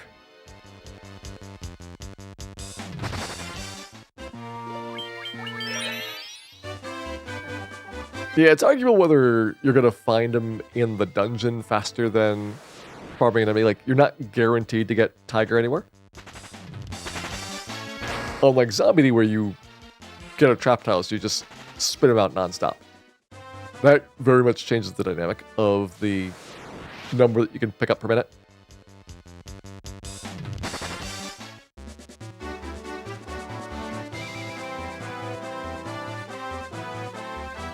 So I think for X potions, it is potentially faster to just do the bonus dungeons until you get lucky for them. For Mega Elixirs, you either get to do the 15 puzzle first place times, or Zombie is going to be your best bet. Pretty certain that Mega Elixirs don't appear in boxes. Unless it's like really deep in 5x6.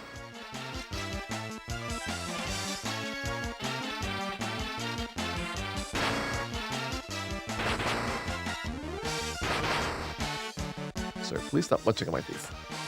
That is rude.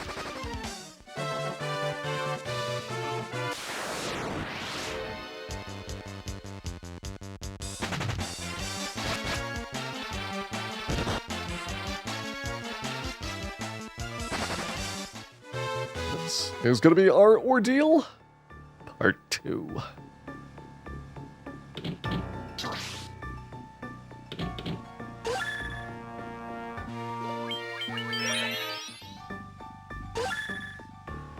I think we're probably not going to have a huge amount of time here. Like, if I go up to level 90 on the zombie dragons, which is roughly the most I really need for experience purposes, I'm kind of expecting to get, like, 1 Mega Elixir out of that trip. But 1's better than 0, and you might get more. You also could go past level 90 if you wanted to. You don't need the experience. It's got to be kind of wasted. But it would be very nice to have those Mega Elixirs.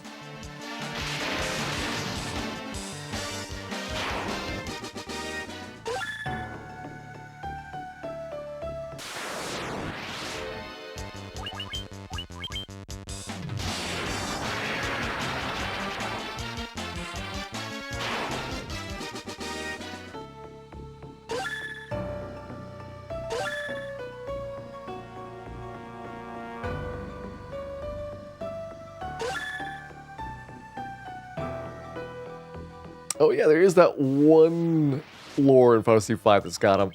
That is correct, Chuck. That's kind of the special floor.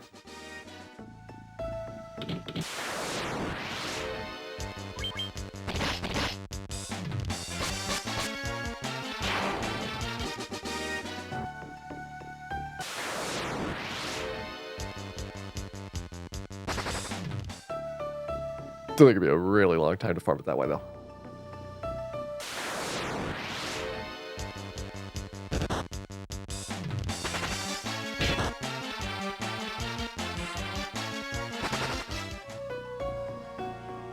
What's farming these?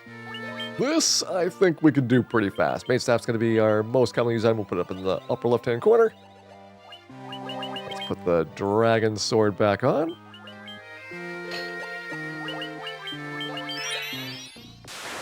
These zombies down. So if we could do this the first time that we're here, it would be very similar to what every other character class had for the zombie grind, which is super easy. Quick and instant kills. By this time that you are like level 60 plus, you're going to go first every single time, so you don't even get to take a turn.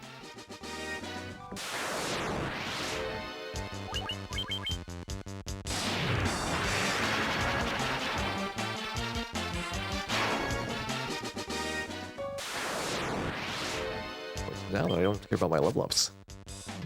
We're going to do this really fast.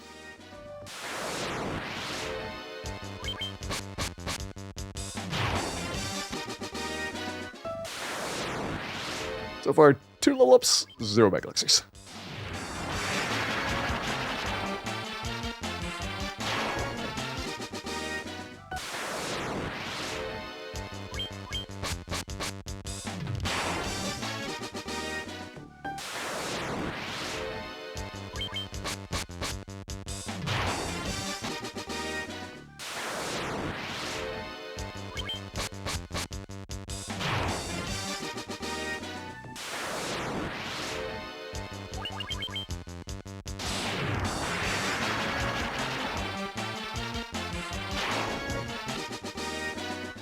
I believe 50 int is the lowest that it reliably works like this on. If you had 40 int, you're not going to be one-shotting the zombies with the mage staff, so it would be 2 rounds for the double zombie. Could just sword them at that point and soak up the hit. This is for style points.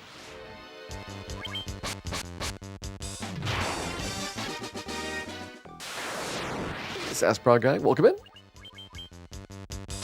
Thank you for the good wishes there. We got 1 more Fiend left to go. We got potentially some Mega Elixir farming left to go here. But we are surprisingly close to the finish.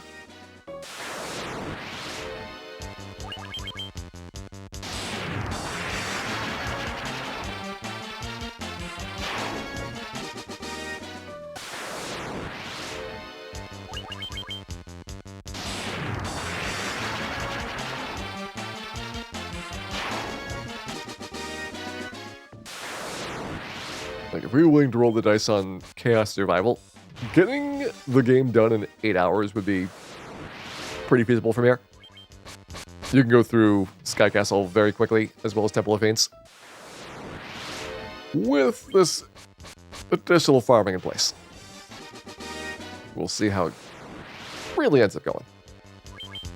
But this is going to be probably pretty competitive with like the White Mage and Black Mage times, which definitely was not expected. Even my optimistic ones were like 10 hours for the Thief. And maybe other than like going through Marsh Cave, kind of blown away every step.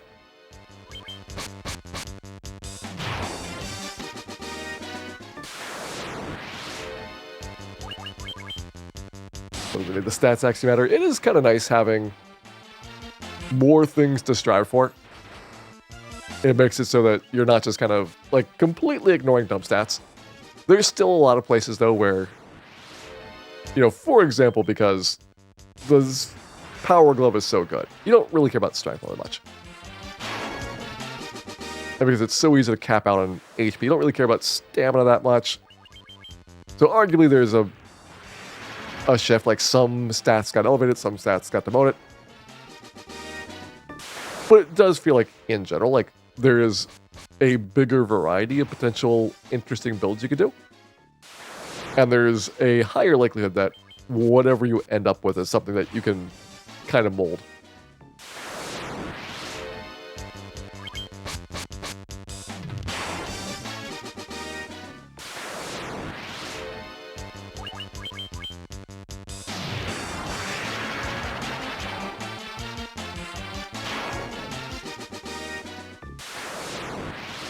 I was really hoping we'd find some Mega Elixirs by now.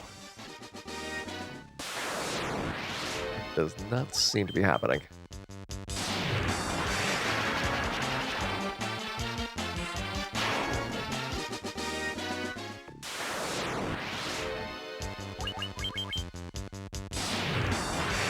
So getting levels, we're not level 99 yet. Good information. Butter Mega Elixir count. Disturbingly 0. By Carrion, thank you much for resubscribing back for 78 months. Glad you're having a wonderful time, and with any luck, we might just get this solo thief done after all.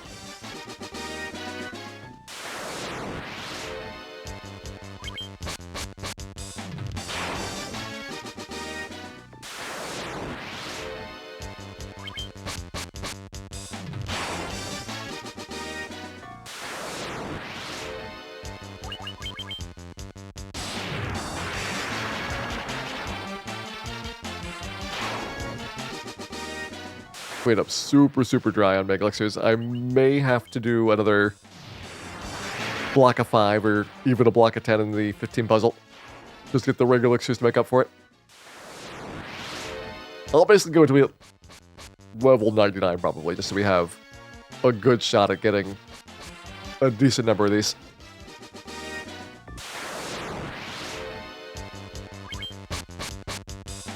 Our current number is 0. Odds of getting a decent number are kind of slim.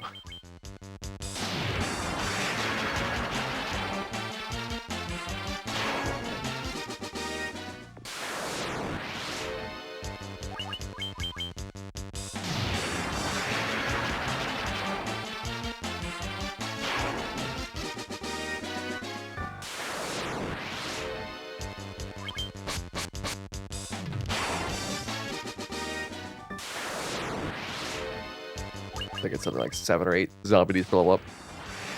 We had 20-something levels left to go. Means by the time we hit level 99, I'm probably looking at around 150 zombies to have tried. So it would be slightly worse than average odds if we did not get any Mega Elixirs.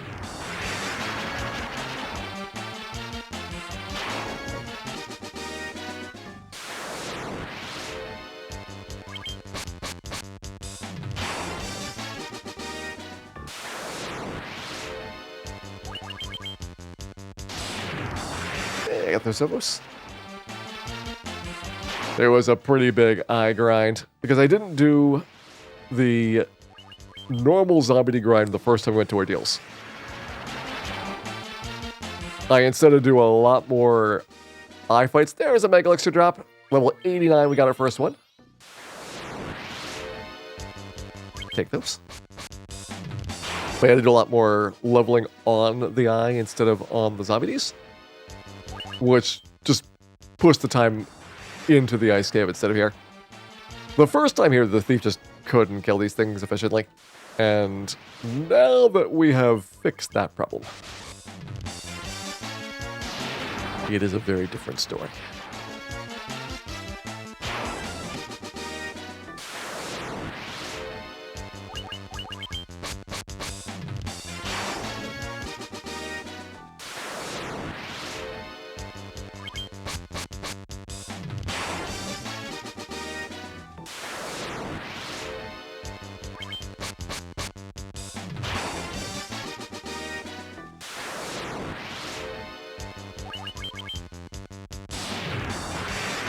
The Fire 2 does so much damage to our goals, we've got a lot of Fire 2.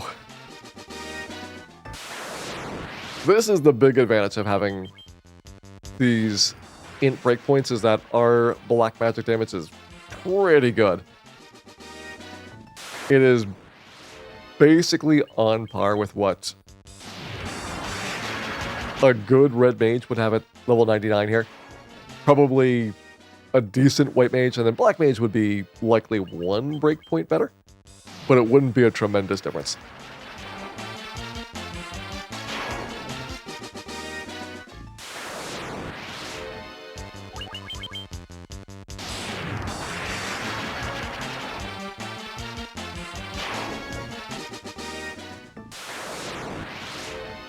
Gotta play the PSP version of Pharmacy 1. I would definitely recommend farming in the regular game.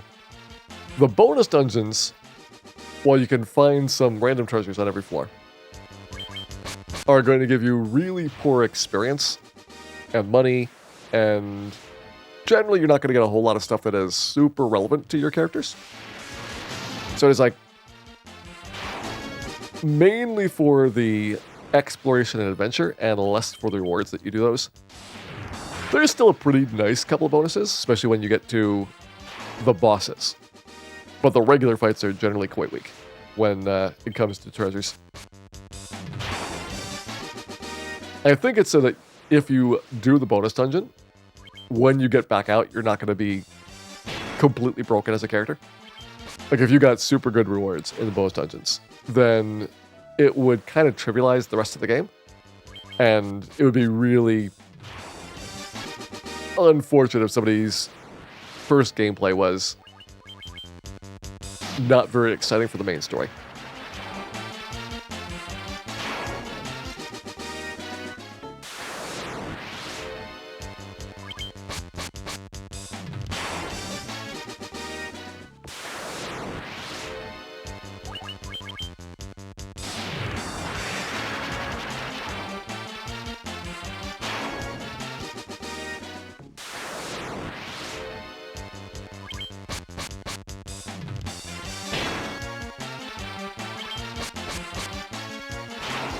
Still, sometimes doesn't kill zombies with a sword.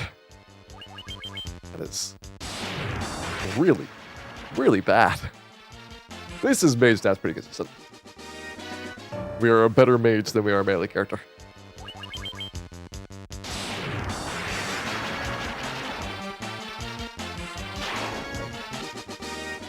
People usually do them as they open up. I do not recommend it because it's going to be a very massive spike in challenge with pretty small reward. But I could easily see people, at least for the first one, going to Lich and then opening up the Final Fantasy 3 bonus dungeons. Those enemies are probably, at the end, about as strong as the Fiend refights. So you would be very heavily outmatched for a while, but it's not nearly as rough as any of the other ones. There's a big jump up in difficulty between the Final Fantasy 3 ones and even Final Fantasy 4.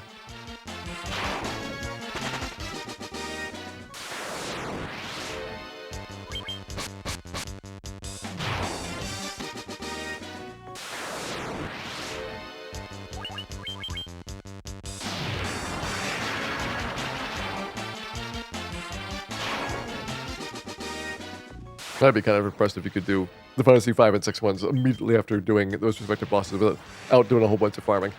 Because those are very much tougher than Chaos. It is not even a contest that like Omega and Shinryu are going to be massively more difficult than the final boss of this game. Hey, Bivitz, welcome in. Thank you, it's for the good wishes there.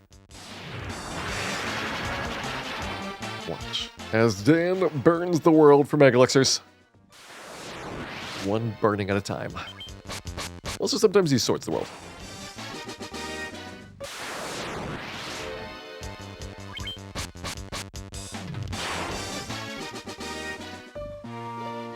Level 97.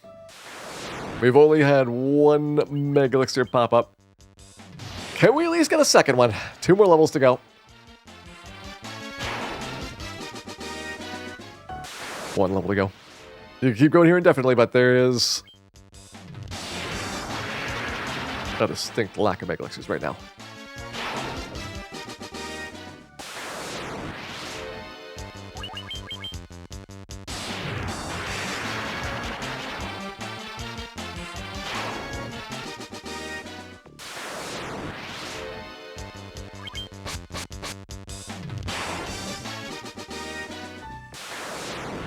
There is. Level 99 picked up. 1 final try. Didn't get it. So we got 2 the first time in here. 1 in trip number 2. That's 3 elixirs total. Gotten 3 elixirs. 2 from the 15 puzzle. 1 from the Cardia Islands.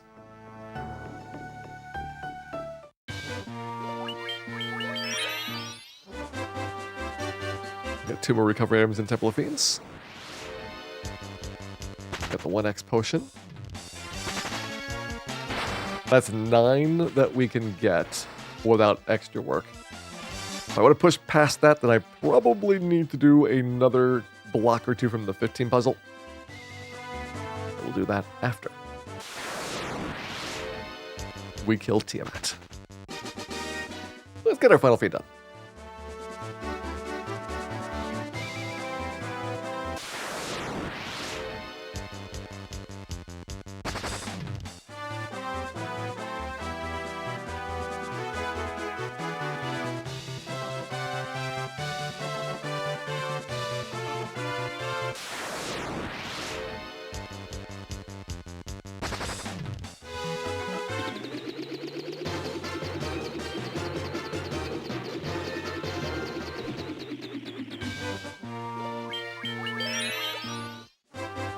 That's where we need to go in. To Mirage Tower, where there's absolutely nothing that we can use. We're just going to ignore this. 5 upgrades at this point. Bane Sword would be probably at least fundamentally interesting in a couple fights. Pro Cape is going to be at the very end of Sky Castle. You can also get the Pro Cape out of Temple of Fiends, although that is probably not really a substantial savings in terms of time for pickup.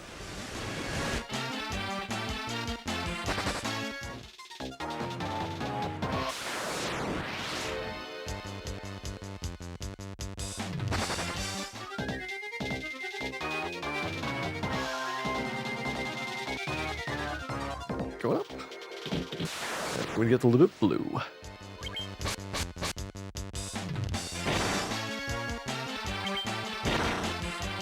Back of the thing. But at least decently well colored. Alright, tower finished. Sky Castle up next.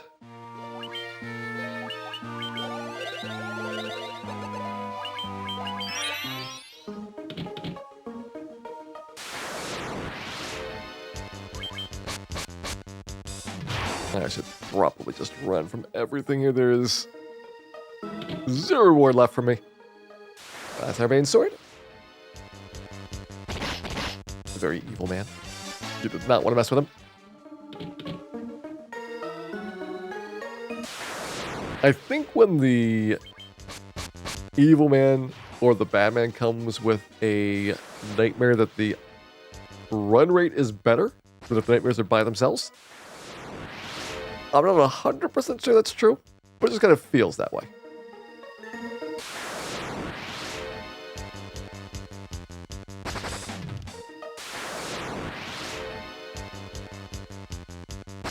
Also feels like the encounter rate is very, very high.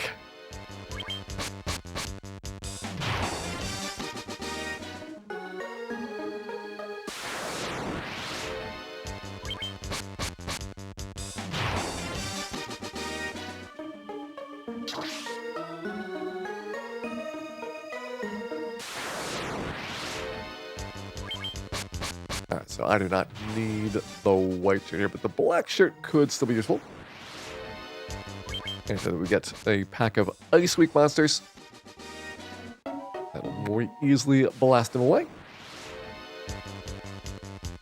Which sadly does not include these hardcore mana cores. If only it did.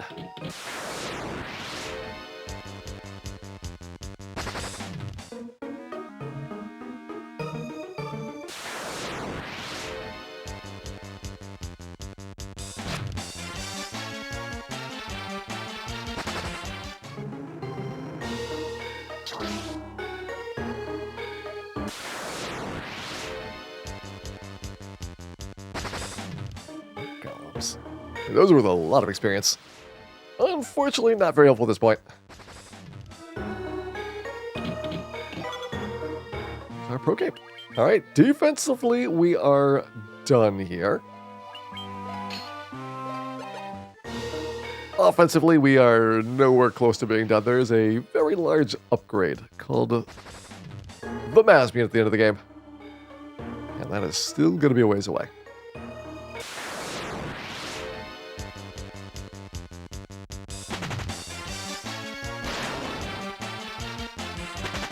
This might take a while.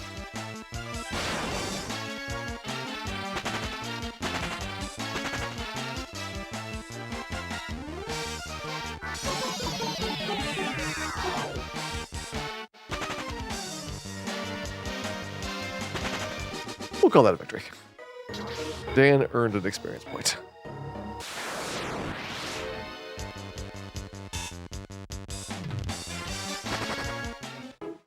Maybe more accurately, Dan received an experience point. He definitely did not deserve it.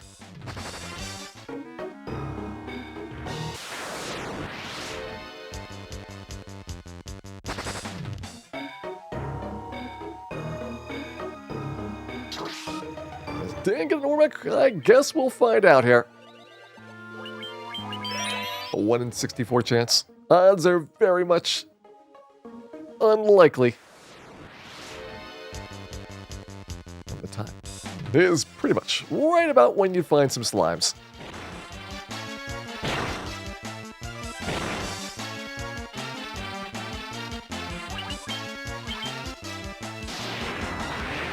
Couldn't expect slimes to be super fast. I guess they are.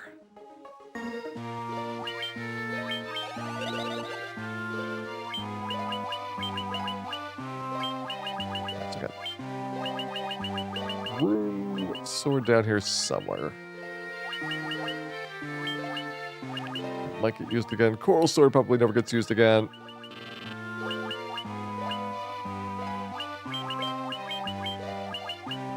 Fire, lightning, ice, poison. We got defense. We got offense. Probably got a decent number of high potions getting used here. There we go. That ought to be good. Well, let's get our final fiend.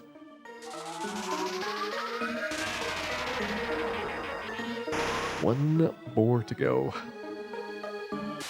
And for the fun of it, this time we will see how the Bane Sword does on this. The Bane Sword was ineffective.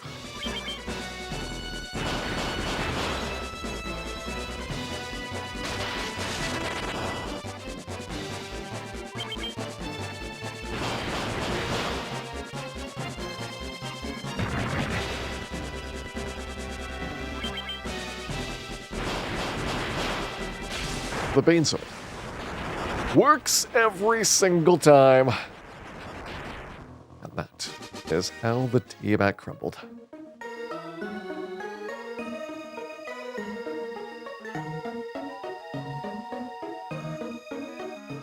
Beans are finished off. I'm going to go back to the 15 puzzle, do probably 2 blocks of 5. We want to get at least 2 elixirs out of each block. That is basically the end of all of our preparations.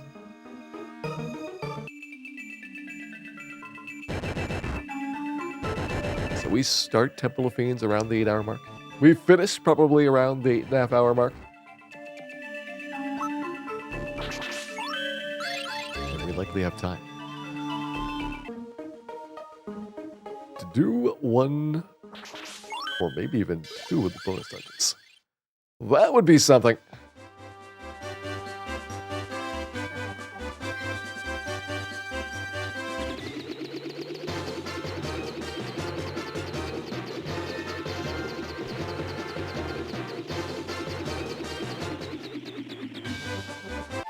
I think when we left off, the next one was 45 seconds. So check that when we get in here.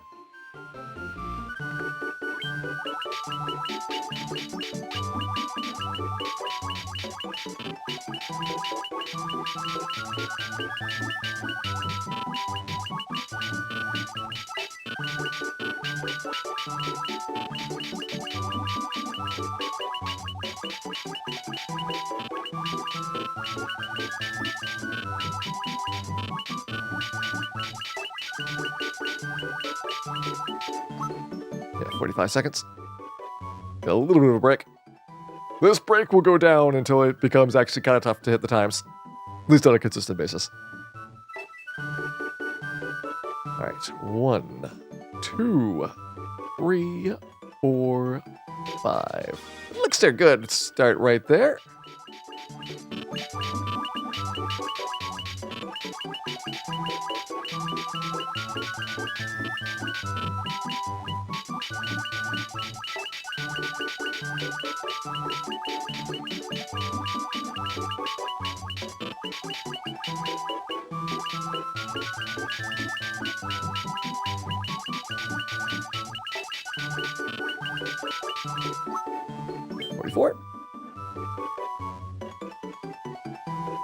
They changed the name of the main story. Well, they changed everything back to the names that was originally in the Japanese release. The NES version had a lot of translation things. Some required, some for other non-required reasons. But as they've gone through these over the years, they have kind of more consistently adopted that the original nomenclature for all the Final Fantasy and Dragon Warrior games is going to get used instead of the original US localization. So gone are the days when you can have spells with numbers in them. Still missed.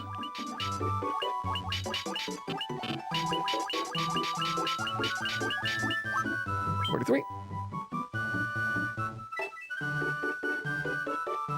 1, 2, 3. 3 shoes. All right. Well, we probably did want another pair of that, but it's not a super high priority.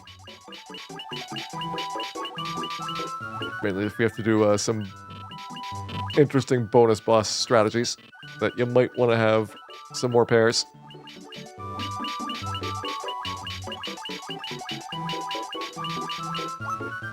$42.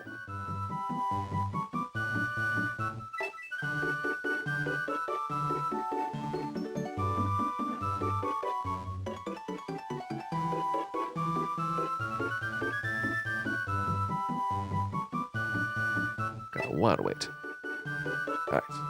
1, 2. Emergency exit.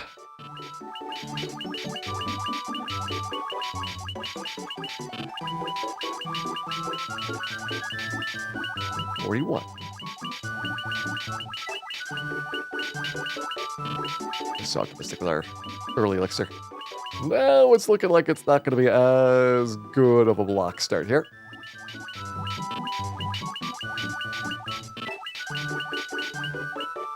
If it works, it works.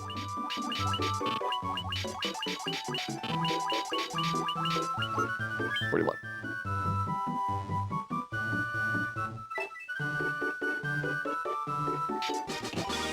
Another Hermes shoes. All right, well, 40 up next. Starting to wind down on these.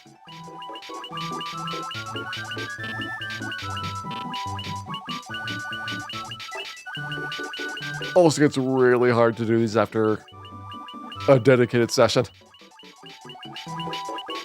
Your freshness is probably about 5 minutes in.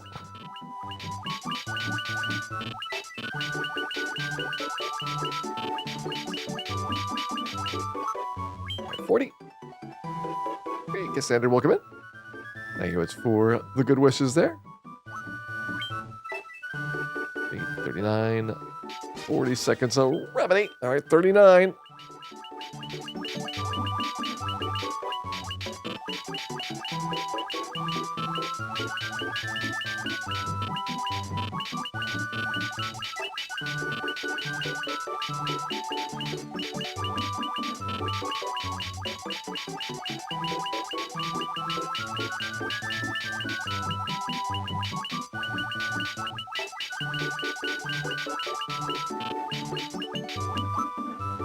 What do you got?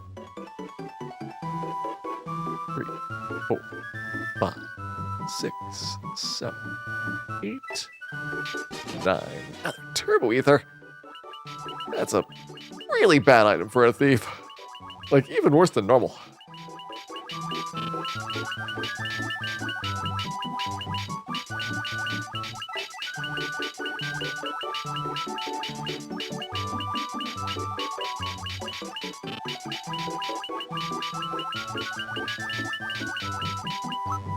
$38.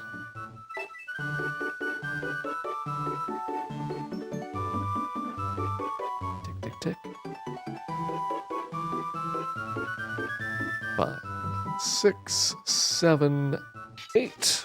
Another turbo ether. I'm going to have to get my money back on these defective 15 puzzles.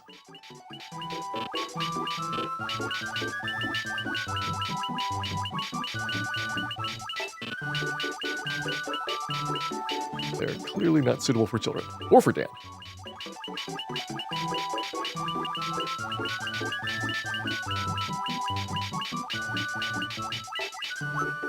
$37. Avis, welcome in. Hope you have a good time tonight. T-Sim Eternal, welcome in as well. Enjoy our solo thief playthrough. Getting pretty close to the end here. I'm not getting any elixirs. All right, 37 is done.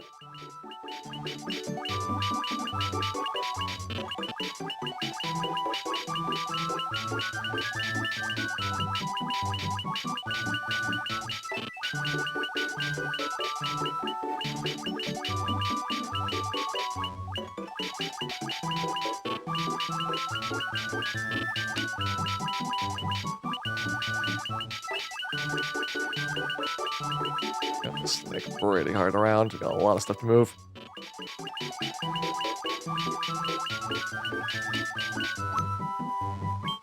$36. Emergency exit. All right.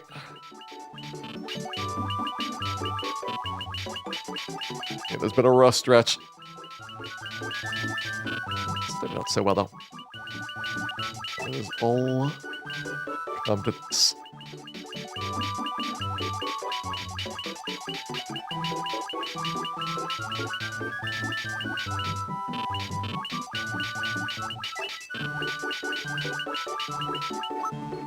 $5.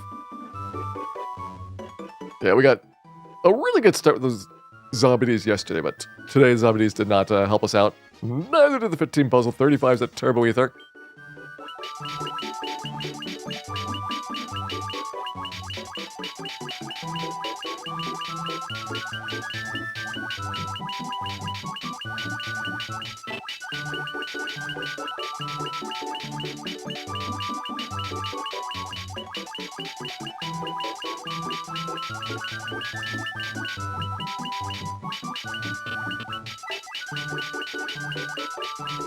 It's 34.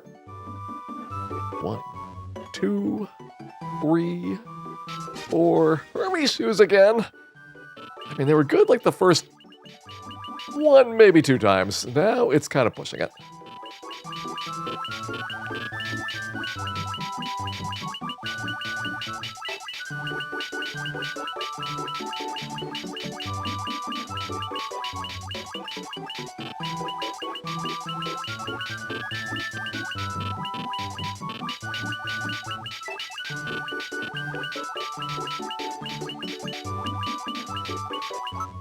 Three, 2, 3. Another Hermes shoes. All right, this might be the end of the 15 puzzle here. It has gone very dry.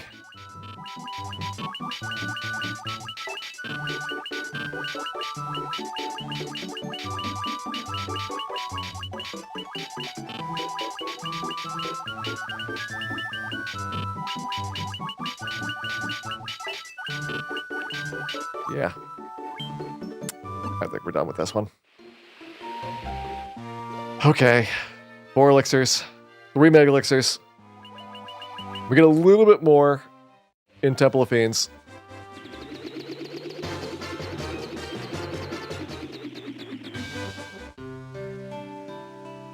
But this is what we got. What need to get rid of? They don't need these ethers. Or don't even know where we got all these eye drops. The buckler is gone. Turbo ethers. Check those out.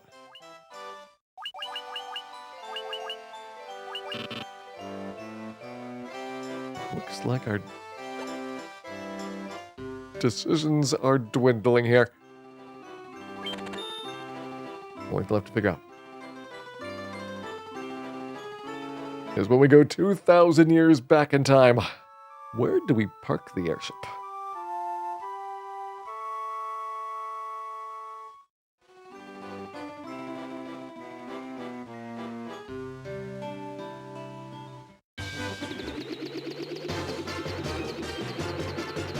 about to find out. And I'm pretty certain this is faster than the Black Mage. Gotta be really close to around our White Mage time here as well. A really big shock that the Thief is, at this point, stealing all the crystals.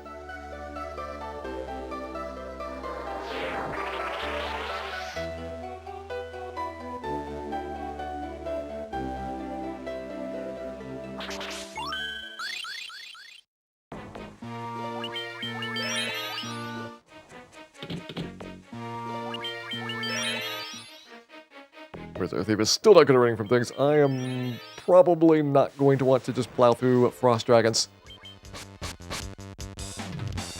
We can kind of see how it goes, but I'm expecting it to end poorly.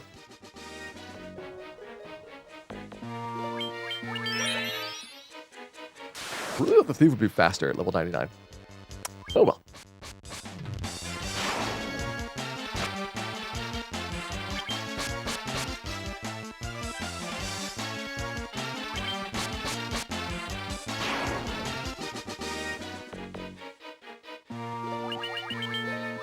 The runes are back on.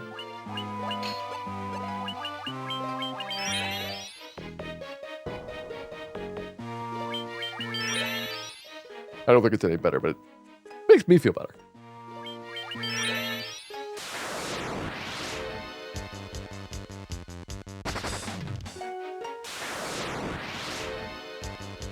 And I don't really want to fight dragons. Not even the green ones. They're a little bit underripe still.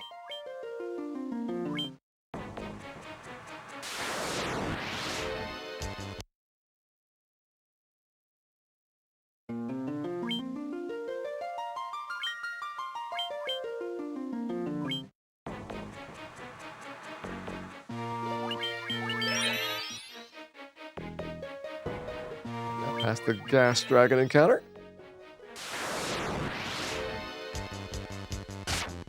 Men are moderately bad, but we can deal with them.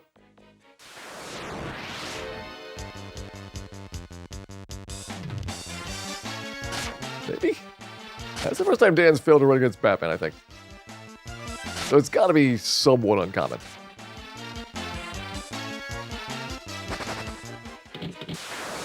Gotta be time to take down the Phantom here with Cleansing Fire.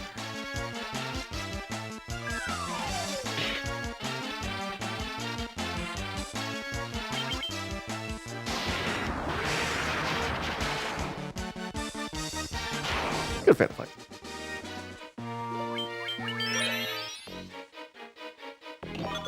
Here we get not the dragon thing. We want to get this side, which is the elixir. Mega elixir is downstairs on Carrie's floor. Does the intelligence farming pay off? I think in the long run, probably not. But it does make a bunch of stuff a lot smoother.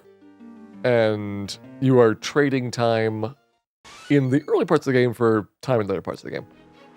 If you just wanted to have the fastest possible time, then you would definitely not bother farming out the intelligence.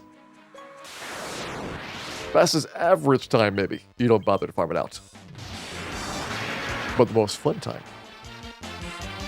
Oh, that's different. Then recover HP in the NES version. Regeneration does not work in the NES version. If it did, it would have been a recovery of 2 HP per round, which is basically the opposite of poison. And that would have been so inconsequential that you're not even going to notice it.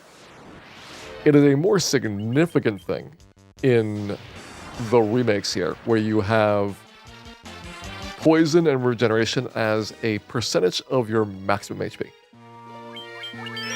So instead of losing a flat 2 HP per round, you're going to lose 5% of max. And that is a pretty hefty amount. Which right now would be 50 HP per round for Dan taking poison damage.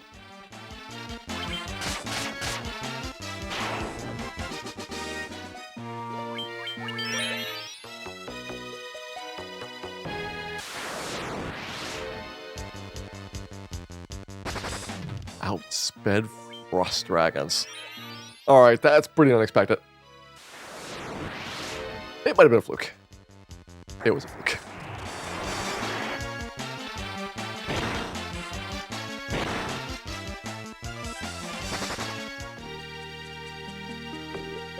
But at least it means that probably don't have to be as aggressive with saves going across here.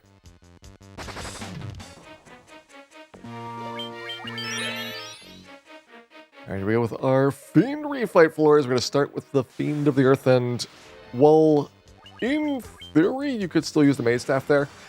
This is where it first makes sense to switch back to doing the Power Glove strats. Lich is not going to be vulnerable to fire.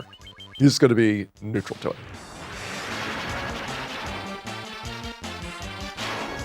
Because every single Fiend that had an elemental weakness in their first form has no longer got that weakness.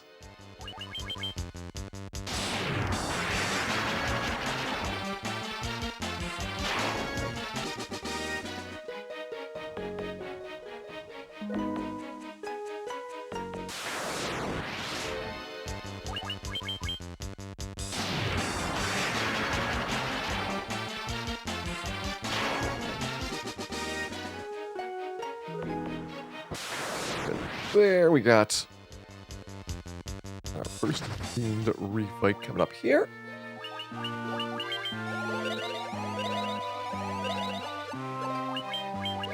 And just like the NS version, Lich kind of likes to use the nuke spell.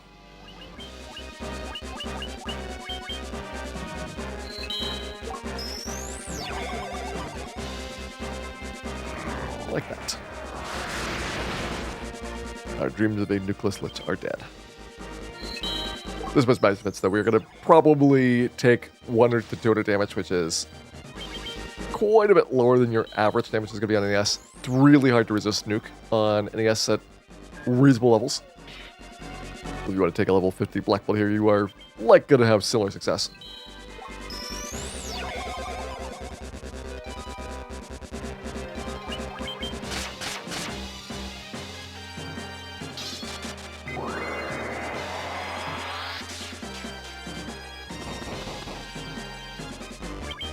What was the Zap spell? Just a funky name. Which is the first of our 4 Fiend Refights to be finished. 1 down. Ready to go. And this one, we're going to go get the Mega Elixir, so a little bit of a detour. This is the reason why it would be kind of rational to go and grab the Pro Cape here instead of up in Sky Castle. Not a big difference, but it is technically like on the walking path completely for going through here.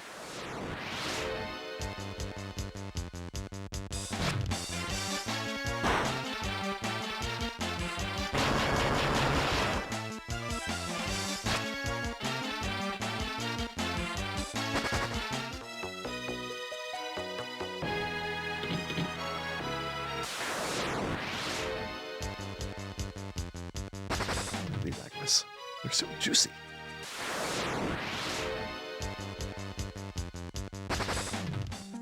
Practically dripping with goodness. Or maybe lava worm drool. It's one of the two. And there it is. The Mega Elixir picked up.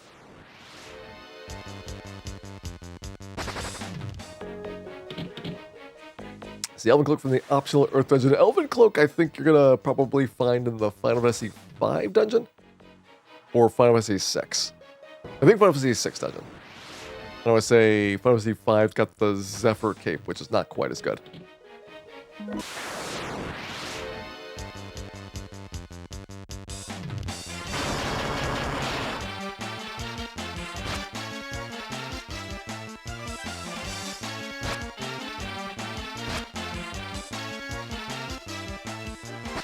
The Agmas have been coated with honey and have become extremely sticky. It is a common problem.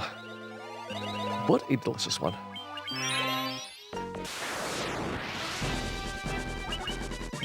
And it's time to do Fiend number 2. Harry's back. And angrier than ever before.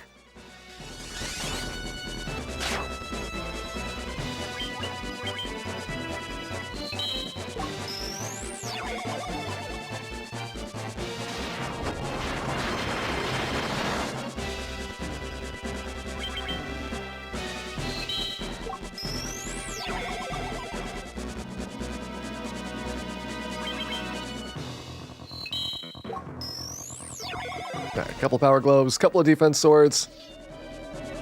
Oppress with death, that's the rub spell.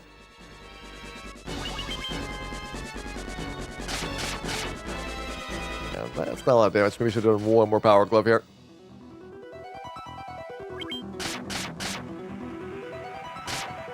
Most of your buffs stack until you hit some internal counter going to 255.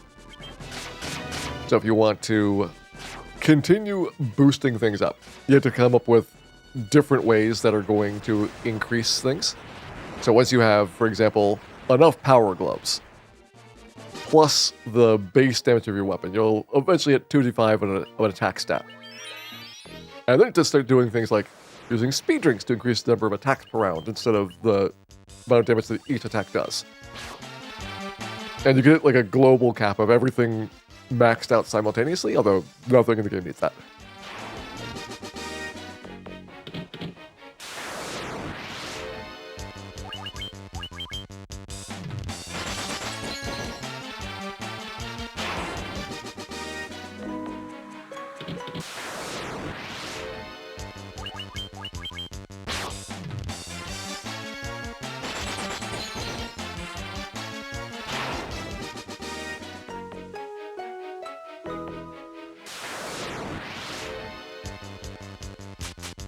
That looks a big pile of pain.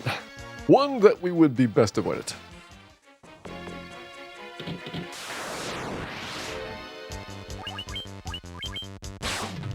Rentals on the hand cannot be avoided. These are unrentable. Once we're here, we are stuck. And luckily, we got the black ship picked up from Mirage Tower, so these are nice and easy. Always a good option to have.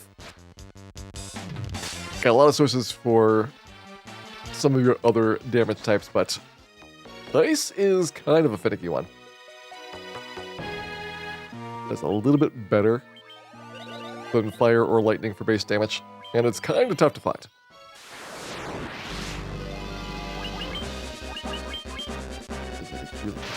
To find good noodles these days, you find the right perfect chewiness. You just gotta keep going back for more.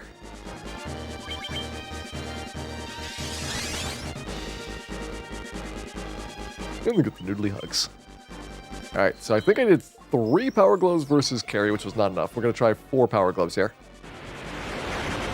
Hopefully that'll get the job done. And things will get a lot better once we get the Mazmune. That is a pretty massive upgrade over the rune sword that I'm using right now. The thief's second best weapon. One more.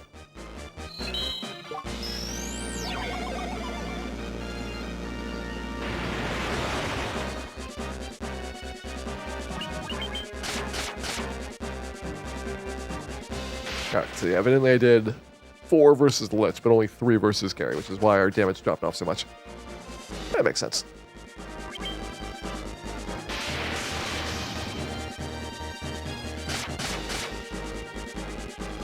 Nothing magical about the exact number, it's just the more power gloves, the better for a while.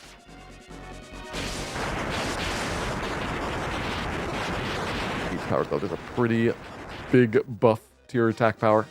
Every 2 power gloves gives you an extra attack per round, I think. It's a little bit more efficient doing the speed drinks if you want to just get more attacks.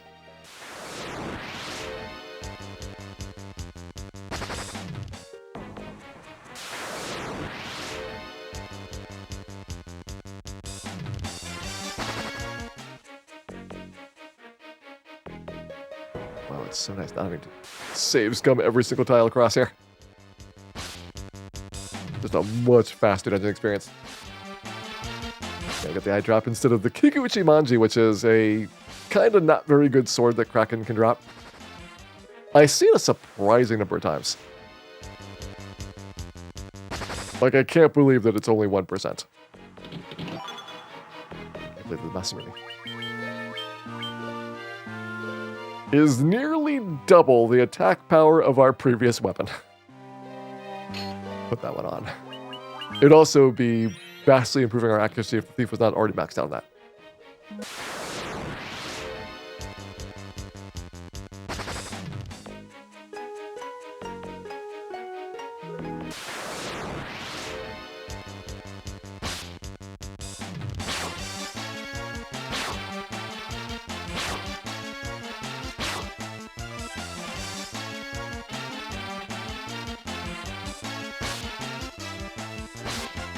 I think it is now about to be time to do some real serious damage here.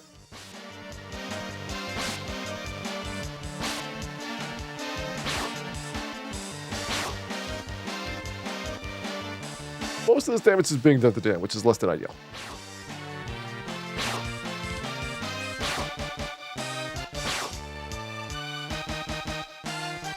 Dan, why are your legs this broken? I'm afraid to admit this, but I think our thief might be defective.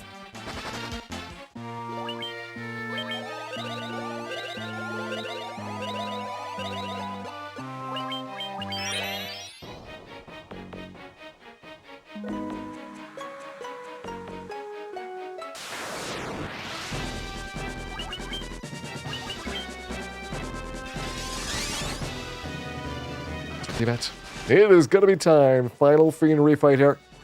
This one probably only needs 3 power gloves. Let's see what the numbers look like. Because we've already maxed our accuracy out, I think 3 power gloves is only going to give me 9 attacks per round. But each attack is going to be massively better than what we had before.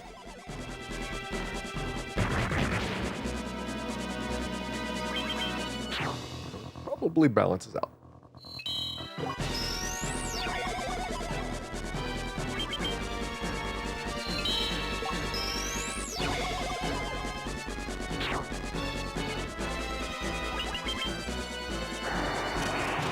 You Bane team at 2, not on this version. And yes, you can Bane anything, even Chaos, a 3 in 2d6 chance. Starting with 3 mix though. You have lost the random odds of just a critical hit going through elemental resistance, which is good for you and for the enemies. So just like they had a 3 in 2d6 chance of dying from a random attack, you had a 3 in 2d6 chance of dying through the ribbon, which would be very frustrating at times.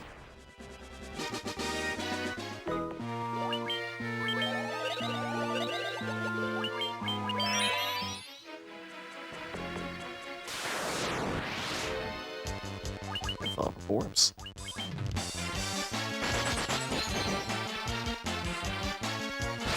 Good thing we got a lot of intelligence.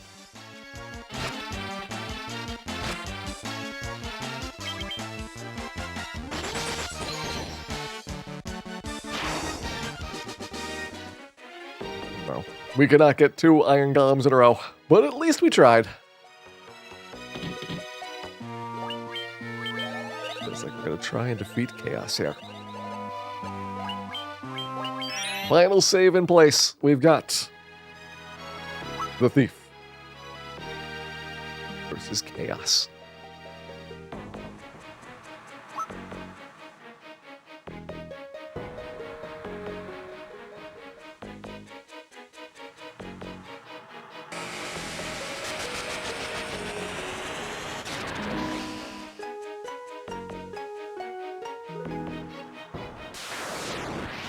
Let's fight. Start with my physical defense. If I can get up a good amount of physical defense, then those turn into free rounds.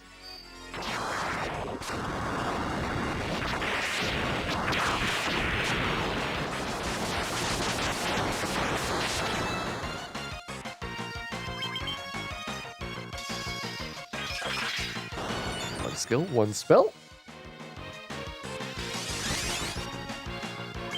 Spells are especially important to keep track of because that is going to be your ticking clock towards Cure 4, then later Nuke.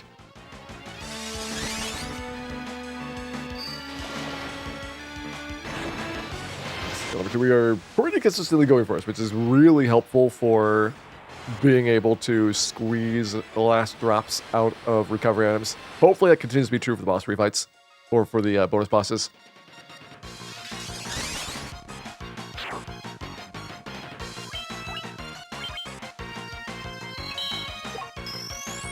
We have 5 power, or 5 defense swords up. We're gonna do 5 power gloves.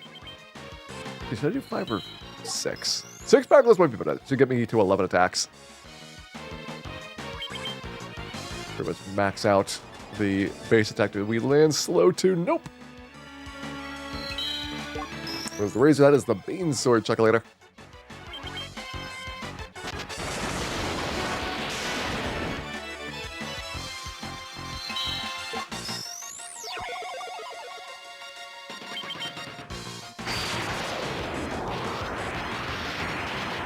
How am I feeling after this tornado? 390, I think we are probably okay. Cracks a freebie. Now he's got Inferno next, which is mid-tier. He's got Cure 4 next, which is not going to do any damage.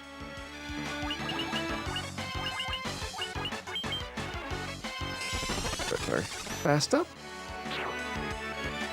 And I guess speed drinks until we see Cure 4? Or until we're really, really fast. This is going to buff up my attacks per round pretty quickly.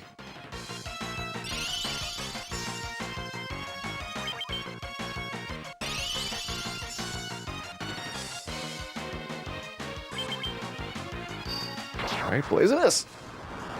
Still not seeing Cure 4. It might be worth just pop up a next potion and then start swinging away, because we are doing enough damage now that we can get a pretty good amount of value in. If we don't see Cure 4 for a while, then it might not even full heal him. Cure 4 is only 9999 recovery. Sounds like a lot. But just wait till you see what this thief can do.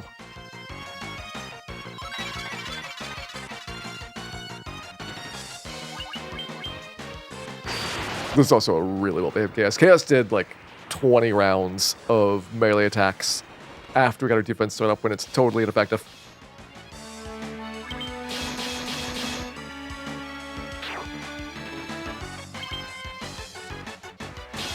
Still doing it.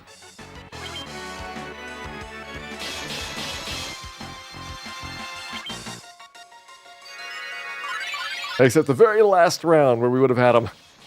That's what he does Cure 4.